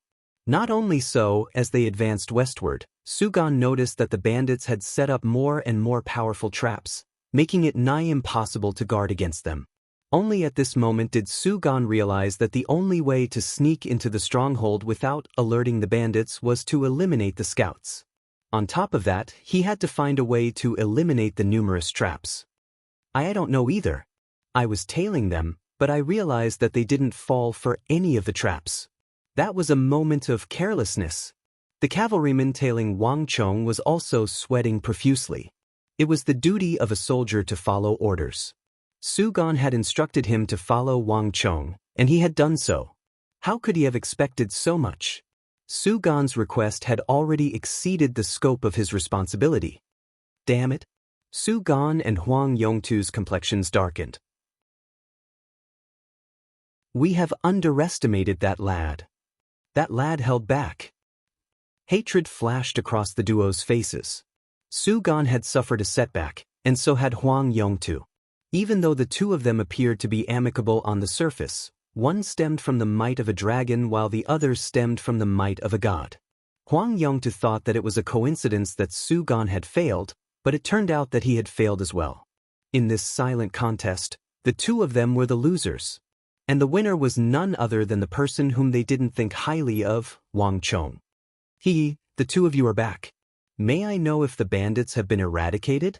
On the main road, upon seeing the duo, Wang Chong immediately stepped forward and clasped his fist to welcome them. Even though the duo had always been arrogant, recalling the disdain they had for Wang Chong before leaving, they couldn't help but feel embarrassed by Wang Chong's words. Their faces reddened, and they felt as though they were about to find a hole to crawl into. If they had succeeded, the two of them would have been able to look down on Wang Chong and harshly mock him. But now, the tables had turned. Don't get gleeful. Didn't you just eradicate a few groups of bandits? What's there to be proud of? Huang Yongtu scoffed coldly. Even though he felt his face reddening, it was more anger than anything else. If not for the fact that Lieutenant Zhang Lin was supervising them, he would have long made a move. Compared to Huang Yongtu, Su Gan's reaction was much simpler. With a cold harumph, he led his subordinates to the other side. "Why don't you tell them directly?" A voice suddenly sounded by Wang Chong's ear. Bai Xiling had unknowingly arrived at his side. "What?" Wang Chong shot a doubtful look at her. "They think that you are a commoner from the Kunwa training camp. Why don't you tell them your identity?" Bai Xiling assessed Wang Chong from head to toe with a probing look in her eyes. The sense of familiarity she felt from Wang Chong was growing stronger and stronger. She was certain that she had met Wang Chong somewhere in the past, or perhaps it was something similar. Furthermore, his way of doing things had also piqued Bai Xiling's interest. What identity could I possibly have?" Wang Chong feigned ignorance. No commoner would dare speak to scions of prestigious clans like Su Gan and Huang Yongtu in such a tone. Bai Xiling shook her head as she stared intently at Wang Chong, seemingly trying to peer into the depths of his soul. "Your background is definitely not that of a commoner." I have no idea what you are talking about." Wang Chong chuckled as he urged his steed forward. This lady from the Bai clan was much smarter than Su Gan and Huang Yongtu. If he were to continue chatting with her, Wang Chong was afraid that he might give himself away. Looking at Wang Chong's back, Bai Xiling sighed deeply. She had a feeling that Su Gan and Huang Yongtu had kicked a metal plate this time. That person was clearly displeased with them. He was currently toying with them. However, as long as he refused to reveal his identity, there was nothing Bai Xiling could do. After failing twice in a row, the two of them immediately lost the chance to try again. No matter how many bandits they killed, it was meaningless if they couldn't complete the mission. Soon, after a brief discussion, they turned their attention back to Wang Chong. "Lad, get up. It's your turn now." While Wang Chong was resting against a pine tree by the side of the road, Huang Yongtu suddenly walked up to him, blocking the moonlight that shone through the forest. "What's wrong with me?" Wang Chong opened his bleary eyes. "It's time for you to exterminate the bandits." Huang Yongtu cursed. "I'm not going." Wang Chong took out a handful of beans from the pouch at his waist and stuffed them into little Wu's mouth, who had stuck its head out and was licking him with its tongue. "What did you say?" Huang Yongtu's mouth twisted in anger. Wasn't this lad thinking too highly of himself? "If I recall correctly, I have already been there today, right?" Wang Chong replied calmly. "The rules have changed. From now on, each of us can go there twice." Huang Yongtu replied without any hesitation. He and Su Gan had already considered this matter. "I'm not going." Wang Chong rejected him once more. "You dare!" Huang Yongtu flew into a rage. Whether Wang Chong would go or not was secondary. What was more important was his infuriating attitude. "This is the unanimous decision that we have come to after much consideration. You have to go regardless of whether you want to or not. Otherwise, don't blame me for getting nasty." Huang Yongtu had been suppressing these words for a long time now, and he finally made use of this opportunity to speak them out. He had long wanted to teach this lad a lesson. Those who came from the Kunwa training camp were way too arrogant. They might not be a match for this lad in exterminating bandits, but in terms of individual cultivation, they were far superior to Wang Chong. This was their forte.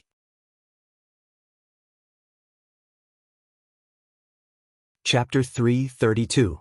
Hey, if I recall correctly, it was already the 4th day since the first day. I have already wiped out 4 groups of bandits, and not a single one of them managed to escape. Going by the orders we have received, I should have already completed the first phase of the mission. In other words, unless I receive a new order, I can choose whether to set off now or not. Wang Chong raised his middle finger as he spoke calmly. Those bastards, they don't understand the meaning of this middle finger anyway. As if he had punched empty air, Huang Yongtu's face froze, and he suddenly found himself unable to speak. Thinking about it, Wang Chong had succeeded every single time from the 1st to the 4th day.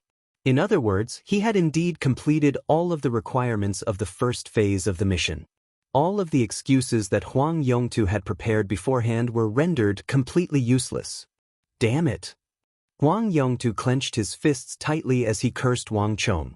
If there's nothing else, I'll have to trouble you to leave for the moment. I still have some matters to attend to, so I need to rest for a while. Wang Chong leaned back as he waved his hands as if he was shooing away a fly. Huang Yongtu was filled with rage, but there was nowhere he could vent it on.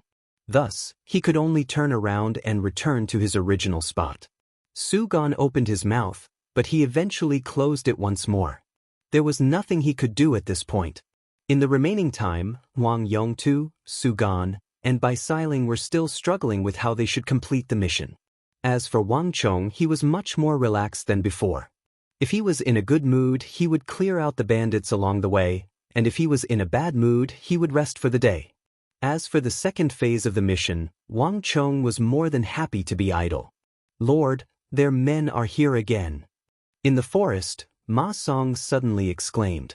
As he spoke, he glanced behind him. Amidst the darkness, one could vaguely see that there was more than a single person. On the first day, Su Gan and Huang Yongtu had dispatched men to tail Wang Chong, so they had only sent a single person out of fear. But towards the end, there were more and more of them, and they became more and more unscrupulous. Just like now, there were a few people who knew that they had been discovered, so they simply walked out from behind the rocks and openly watched from the back. This woman. Wang Chong shook his head with a bitter smile. Su Gan and Huang Yongtu still cared a little about their reputation, so the only one who could send someone to keep an eye on them so openly was Bai Siling. Unlike Su Gan, Huang Yongtu, and the others, this woman wasn't as arrogant and condescending as them. Moreover, this woman was much more astute. He might be able to fool Su Gan, Huang Yongtu, and the others, but he couldn't fool her. Plus, she was a woman, so Wang Chong didn't want to argue with her. Let him be. As long as they don't cause trouble, just ignore them, Wang Chong said faintly. While removing the traps, he continued to move forward. Behind him, the cavalrymen obediently followed behind Wang Chong, following the path that he had taken. For bandits who made a living by robbing, setting up traps, and whatnot was nothing out of the ordinary for them. Su Gan, Huang Yongtu, and the others had been injured many times, and they had fallen for these traps by accident. Bandits in the pugilistic world always had their own means that the students and scions in the training camp were unaware of. However, these means were completely useless before Wang Chong. Back then, when the otherworldly conquerors invaded, in order to balance out the disparity in strength, the army that Wang Chong led back then had used all kinds of traps. Compared to those complicated traps, the means of the bandits this time around were nothing more than child's play. There were many traps that Wang Chong could bypass even with his eyes closed. It was only when he encountered those that were difficult to bypass that Wang Chong would occasionally step in to remove them. As for his subordinates, Wang Chong's instructions had always been simple. They only had to follow his instructions. If Su Gan, Huang Yongtu, and the others thought that they would be able to learn it easily just by sending a few cavalrymen to keep an eye on them, they would be thinking too much. Some things weren't that easy to learn. Lord, the den of the Black Wind Bandits is right ahead. If I'm not mistaken, the gold should be in their den. Ma Song pointed to the peak of the mountain after finally passing through the area of traps. Under the faint moonlight, one could vaguely make out a towering camp standing on the peak of the mountain. At this moment, the entire camp was still in a deep slumber. No one knew that the army led by Wang Chong had already arrived here. There's no need to stand on ceremony then. All of the gold will be ours now. Looking at the peak of the mountain, Wang Chong's lips slowly curled into a smile. He had already completed the first part of the mission, and it wasn't that he had nothing better to do or that he wanted to show off before Su Gan, Huang Yongtu, and the others.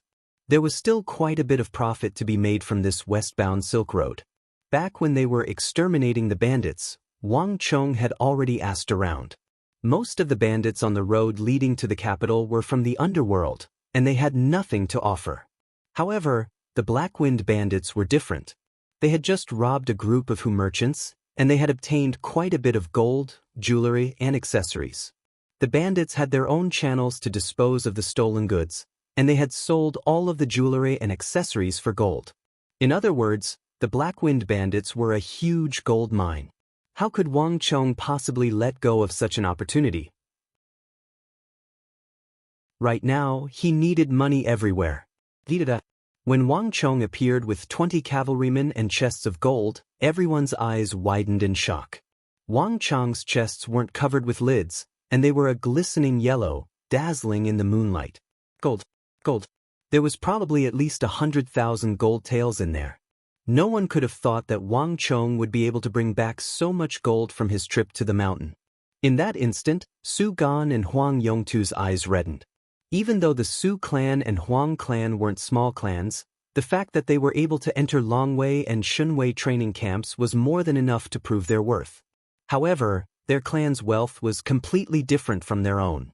Su Gan and Huang Yongtu had exterminated bandits many times, and while some bandits were still able to escape, they did manage to wipe them out. However, the two of them had gone in and out so many times and destroyed many mountains. Yet, they hadn't obtained even a single hair. How could the duo not feel jealous that Wang Chong was able to bring back 100,000 gold taels from his trip to the mountain? Lad, where did you get the gold from? Huang Yongtu urged his steed forward as he tried his best to restrain himself. However, his jealousy still leaked out uncontrollably. Wasn't this lad's luck a little too good? Of course it's from the bandits. Wang Chong smiled calmly. He already knew what Huang Yongtu was up to. Since it's from the bandits, it should be considered as the spoils of war during the mission. According to the rules, it should be confiscated or split equally among the four of us. As Huang Yongtu spoke, he stared intently at the boxes of gold. His intentions were clear. You worked so hard, waking up early in the morning to earn nothing, only to meet an unkempt beggar by the side of the road who casually picked up a box and became a billionaire. How would you feel? That was exactly what Huang Yongtu was feeling at the moment. Either Wang Chong agreed to it, and the four of them would split it among themselves, or else he would confiscate it and leave it to none of them. The royal court's order only states that we are to exterminate bandits, but it doesn't state how we should deal with the spoils of war. In other words, since it's not stated, you can deal with it however you want. Commandant Zhang, am I right? Wang Chong chuckled as he turned to Lieutenant Zhang Lin. Yes, that's right. Zhang Lin hesitated for a moment before nodding his head. Wang Chong's harvest had truly exceeded his expectations. However, the royal court didn't state how they should deal with the spoils of war, and on this point, Wang Chong was right. But the royal court didn't state it. Since that's the case, we can deal with it however we want. Huang Yongtu, I'm sorry, but I have to trouble you to move aside. You're blocking my path. Wang Chong waved his hands and laughed heartily. Bastard!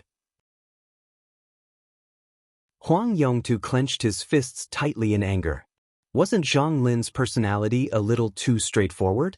He thought that Zhang Lin would cooperate with him. Who knew that he would answer whatever that lad asked? How infuriating! Don't worry. Since that lad was able to steal gold from the bandits' den, we can do the same as well. That lad did remind me of something. Perhaps, we might be able to reap some unexpected rewards from this mission. By the time Huang Yongtu returned, Su Gan was surprisingly calm, without the slightest hint of anger. Along the way, all he had been thinking about was how to deal with the bandits and complete the mission. He didn't think about the matter of the loot from the bandits at all. In the previous few missions, he didn't even bother to search through the bandits. But at this moment, Su Gan realized that he had overlooked a crucial point. These bandits made a living by raiding and robbing, and they had been living here for a long period of time. Naturally, they had accumulated quite a bit of wealth. If they could earn 100,000 gold taels in a single mission, how much would they earn in a single mission? A few 100,000 gold taels or even 1,000,000 gold taels. Even for the Su clan, this was a huge sum of money. Su Gan was tempted. He had to admit that the lad from the Kunwa training camp had given him quite a bit of inspiration. Huang Yongtu, don't mention the matter of handing over the spoils of war anymore.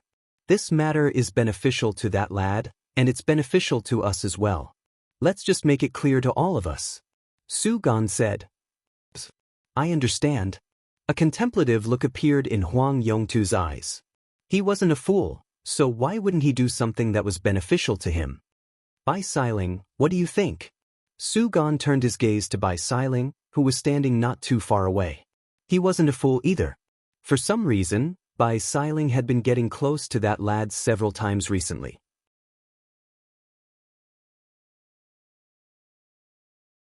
Chapter 333. Bai Siling was taken aback. She didn't expect Su Gan to mention her name. But soon, a smile crept onto her face. A beautiful lady's smile carried a charm that no ordinary person possessed. "Don't worry, I won't spoil your plans." "That's good." Su Gan nodded and fell silent. Dreams were one thing, but reality was another. Even though they had dispatched quite a few cavalrymen to observe Wang Chong while he was carrying out his mission, both Su Gan and Huang Yongtu still fell for their traps time and time again. No matter how many times they observed it, it seemed as if they would never learn it. The traps of these bandits were endless, and there would always be some unexpected one that would pop out. Yet, it seemed as if Wang Chong would never encounter such a trap. That feeling left the duo frenzied. How could a prestigious clan possibly impart such a third-rate secret art to them? As scions of prestigious clans, Su Gan and Huang Yongta had never come into contact with such a thing before. Only the scions of commoners and hunters would have such a deep understanding of such traps. The familiarity that Wang Chong displayed made them even more certain that Wang Chong was a commoner, and their dislike for him deepened. However, that wasn't the crux of the matter. More importantly, despite conquering 6 bandit camps, they didn't find anything at all. Their greatest harvest was 80 taels of white. This was even more infuriating than having nothing at all. Furthermore, what left the duo even more embarrassed was that Wang Chong had conquered 2 more strongholds during this period of time, obtaining a total of more than 300,000 gold taels. How could the duo face such humiliation? Even Su Gan, who was calm at the start, fell silent before Wang Chong. Every time the operation ended and the group gathered together, the two of them would feel Wang Chong's mocking gaze on them. Even though Wang Chong didn't even spare them a glance. "It's not that I'm lecturing you, but if you still look down on him and despise him, thinking that he is some commoner in the Kunwa training camp, there will be a lot more such embarrassing and intolerable scenes in the future." A cold and haughty female voice suddenly rang in their ears. They didn't need to turn around to know that it must be Bai Siling from the Bai family. Now, only she could speak in such an arrogant voice beside the two of them. "Bai Siling, if you like that kid so much, why don't you go and hang out with him? Why are you still following us?" Huang Yongtu mocked coldly. This woman's words were too harsh. He didn't like it. If it weren't for the fact that the Bai family was powerful in the capital, and that this woman wasn't a good person, he would have been impolite to her long ago. "Huang Yongtu, you really don't know how to behave. I kindly reminded you, but you treated it as malicious intent. No wonder you can't win against your second brother and are suppressed by him in the family." Bai Siling gently stroked the hair beside her ear and retorted rudely. Huang Yongtu's eyes narrowed in rage. This woman was too insensible. The competition for the throne was extremely intense, and that matter had always been a taboo for him. Yet she actually dared to expose it in front of everyone. Enough. Just as Huang Yongtu was about to explode, Su Gan, who was seated cross-legged on the ground, suddenly called out, "Huang Yongtu, you can't be thinking of lowering yourself to the level of a woman, right?" Huang Yongtu's face froze. He could ignore Bai Siling, but he couldn't ignore Su Gan's words. "Bai Siling, it can't be that you came here just to humiliate us?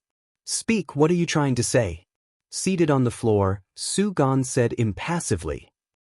"Su Gan, at least you're smart. I didn't intend to say it, but in view of your words, I'll give you a reminder for free. After fighting with him for so many days, haven't you noticed what kind of steed he is riding?" Bai Siling glanced in Wang Chong's direction and said coldly, "Steed?" Hearing those words, Su Gan and Huang Yongtu immediately turned their gazes in Wang Chong's direction.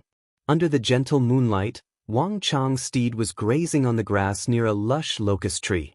Under the bright moonlight, the steed's coat was exceptionally glossy, giving it the air of a majestic steed. Good steed. This was the first time Su Gan was looking at Wang Chong's steed. This was also the first time he realized that Wang Chong's steed was exceptionally good-looking. But that was all. Sugon couldn't tell what Bai Siling was trying to show him. Bai Siling, what do you mean by that? If you have anything to say, just spit it out. What's the point of hiding things? While Sugon was only thinking about it, Huang Yongtu's words were far from polite. If they sure are blind. I've already explained it to you, but they still don't understand what's going on. Serves them right to be toyed with. Take a closer look at the surroundings of the steed's hooves. Is there anything different about them? Bai Siling said coldly. Upon hearing Bai Siling's words, the duo's gazes immediately shifted downward. With a single glance, they finally understood what Bai Siling was trying to get them to pay attention to.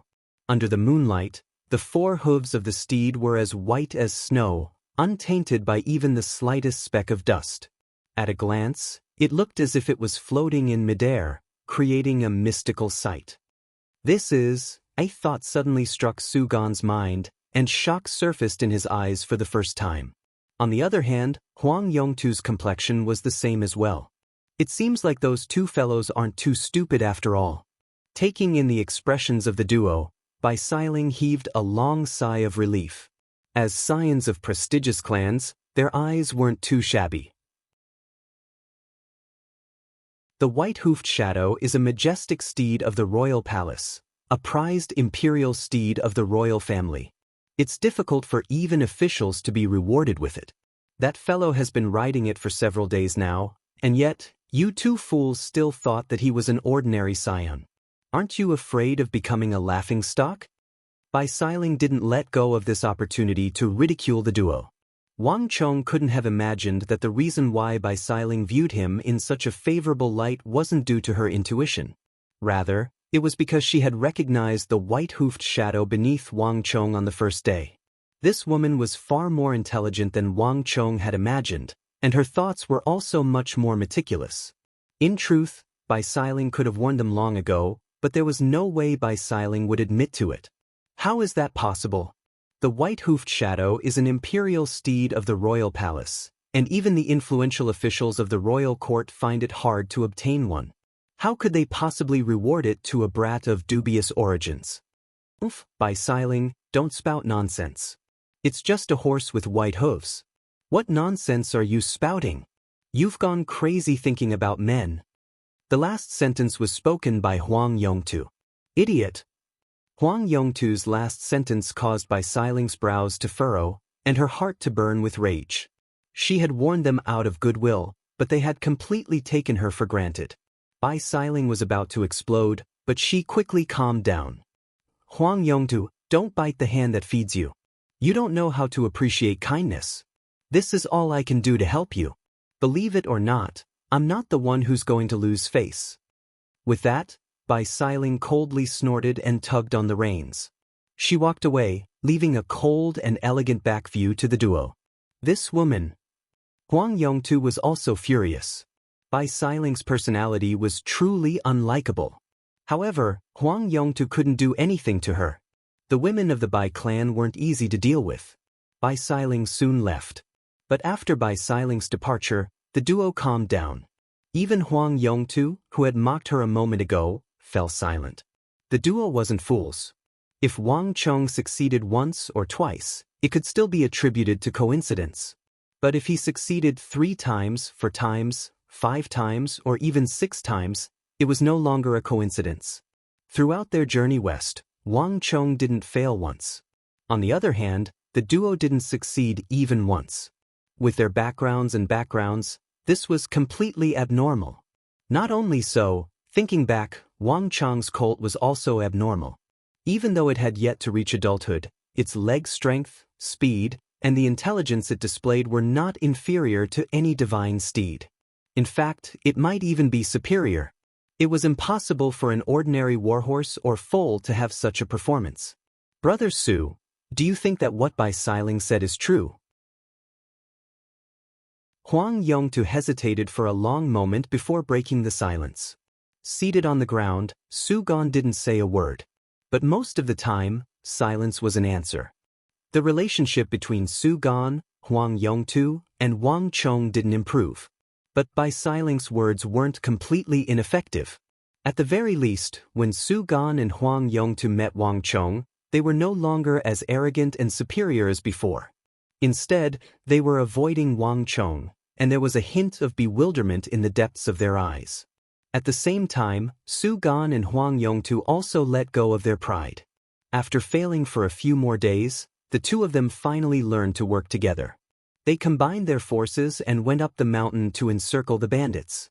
Even though it would still alarm the bandits on the mountain with the two of them working together, they had a high chance of success. At the very least, they weren't constantly failing like before. Looks like you've done well. Wang Chong retracted his gaze from the duo beneath the tree, turned around, and looked at the white-robed lady beside him with a smile. This lady had truly refreshed his understanding of the world. He had no idea what she said, but Su Gan and Huang Yongtu actually agreed to work together. That was truly astounding. No matter how well I've done, I can't compare to you, Bai Siling said calmly. Glancing at the huge chests carried by Wang Chong's subordinates, she estimated that there were at least 600,000 to 700,000 gold taels in there. This was almost more than the annual earnings of those influential aristocratic families in the capital. As expected, robbing was much more profitable than doing proper business. More importantly, there were 20 true martial realm experts provided by the royal court for free. The royal court had always been strict with the experts of the prestigious clans. Even for a prestigious clan, 20 true martial realm experts was a huge burden. You're tuning in to the Passion Pages YouTube channel. We're so grateful for your support, and don't forget to subscribe to join us on this incredible journey through captivating stories. Your generosity through donations truly makes a world of difference, as it's the primary source of revenue that allows me to expand and enhance this channel for you. Thank you from the bottom of my heart for being a part of this adventure.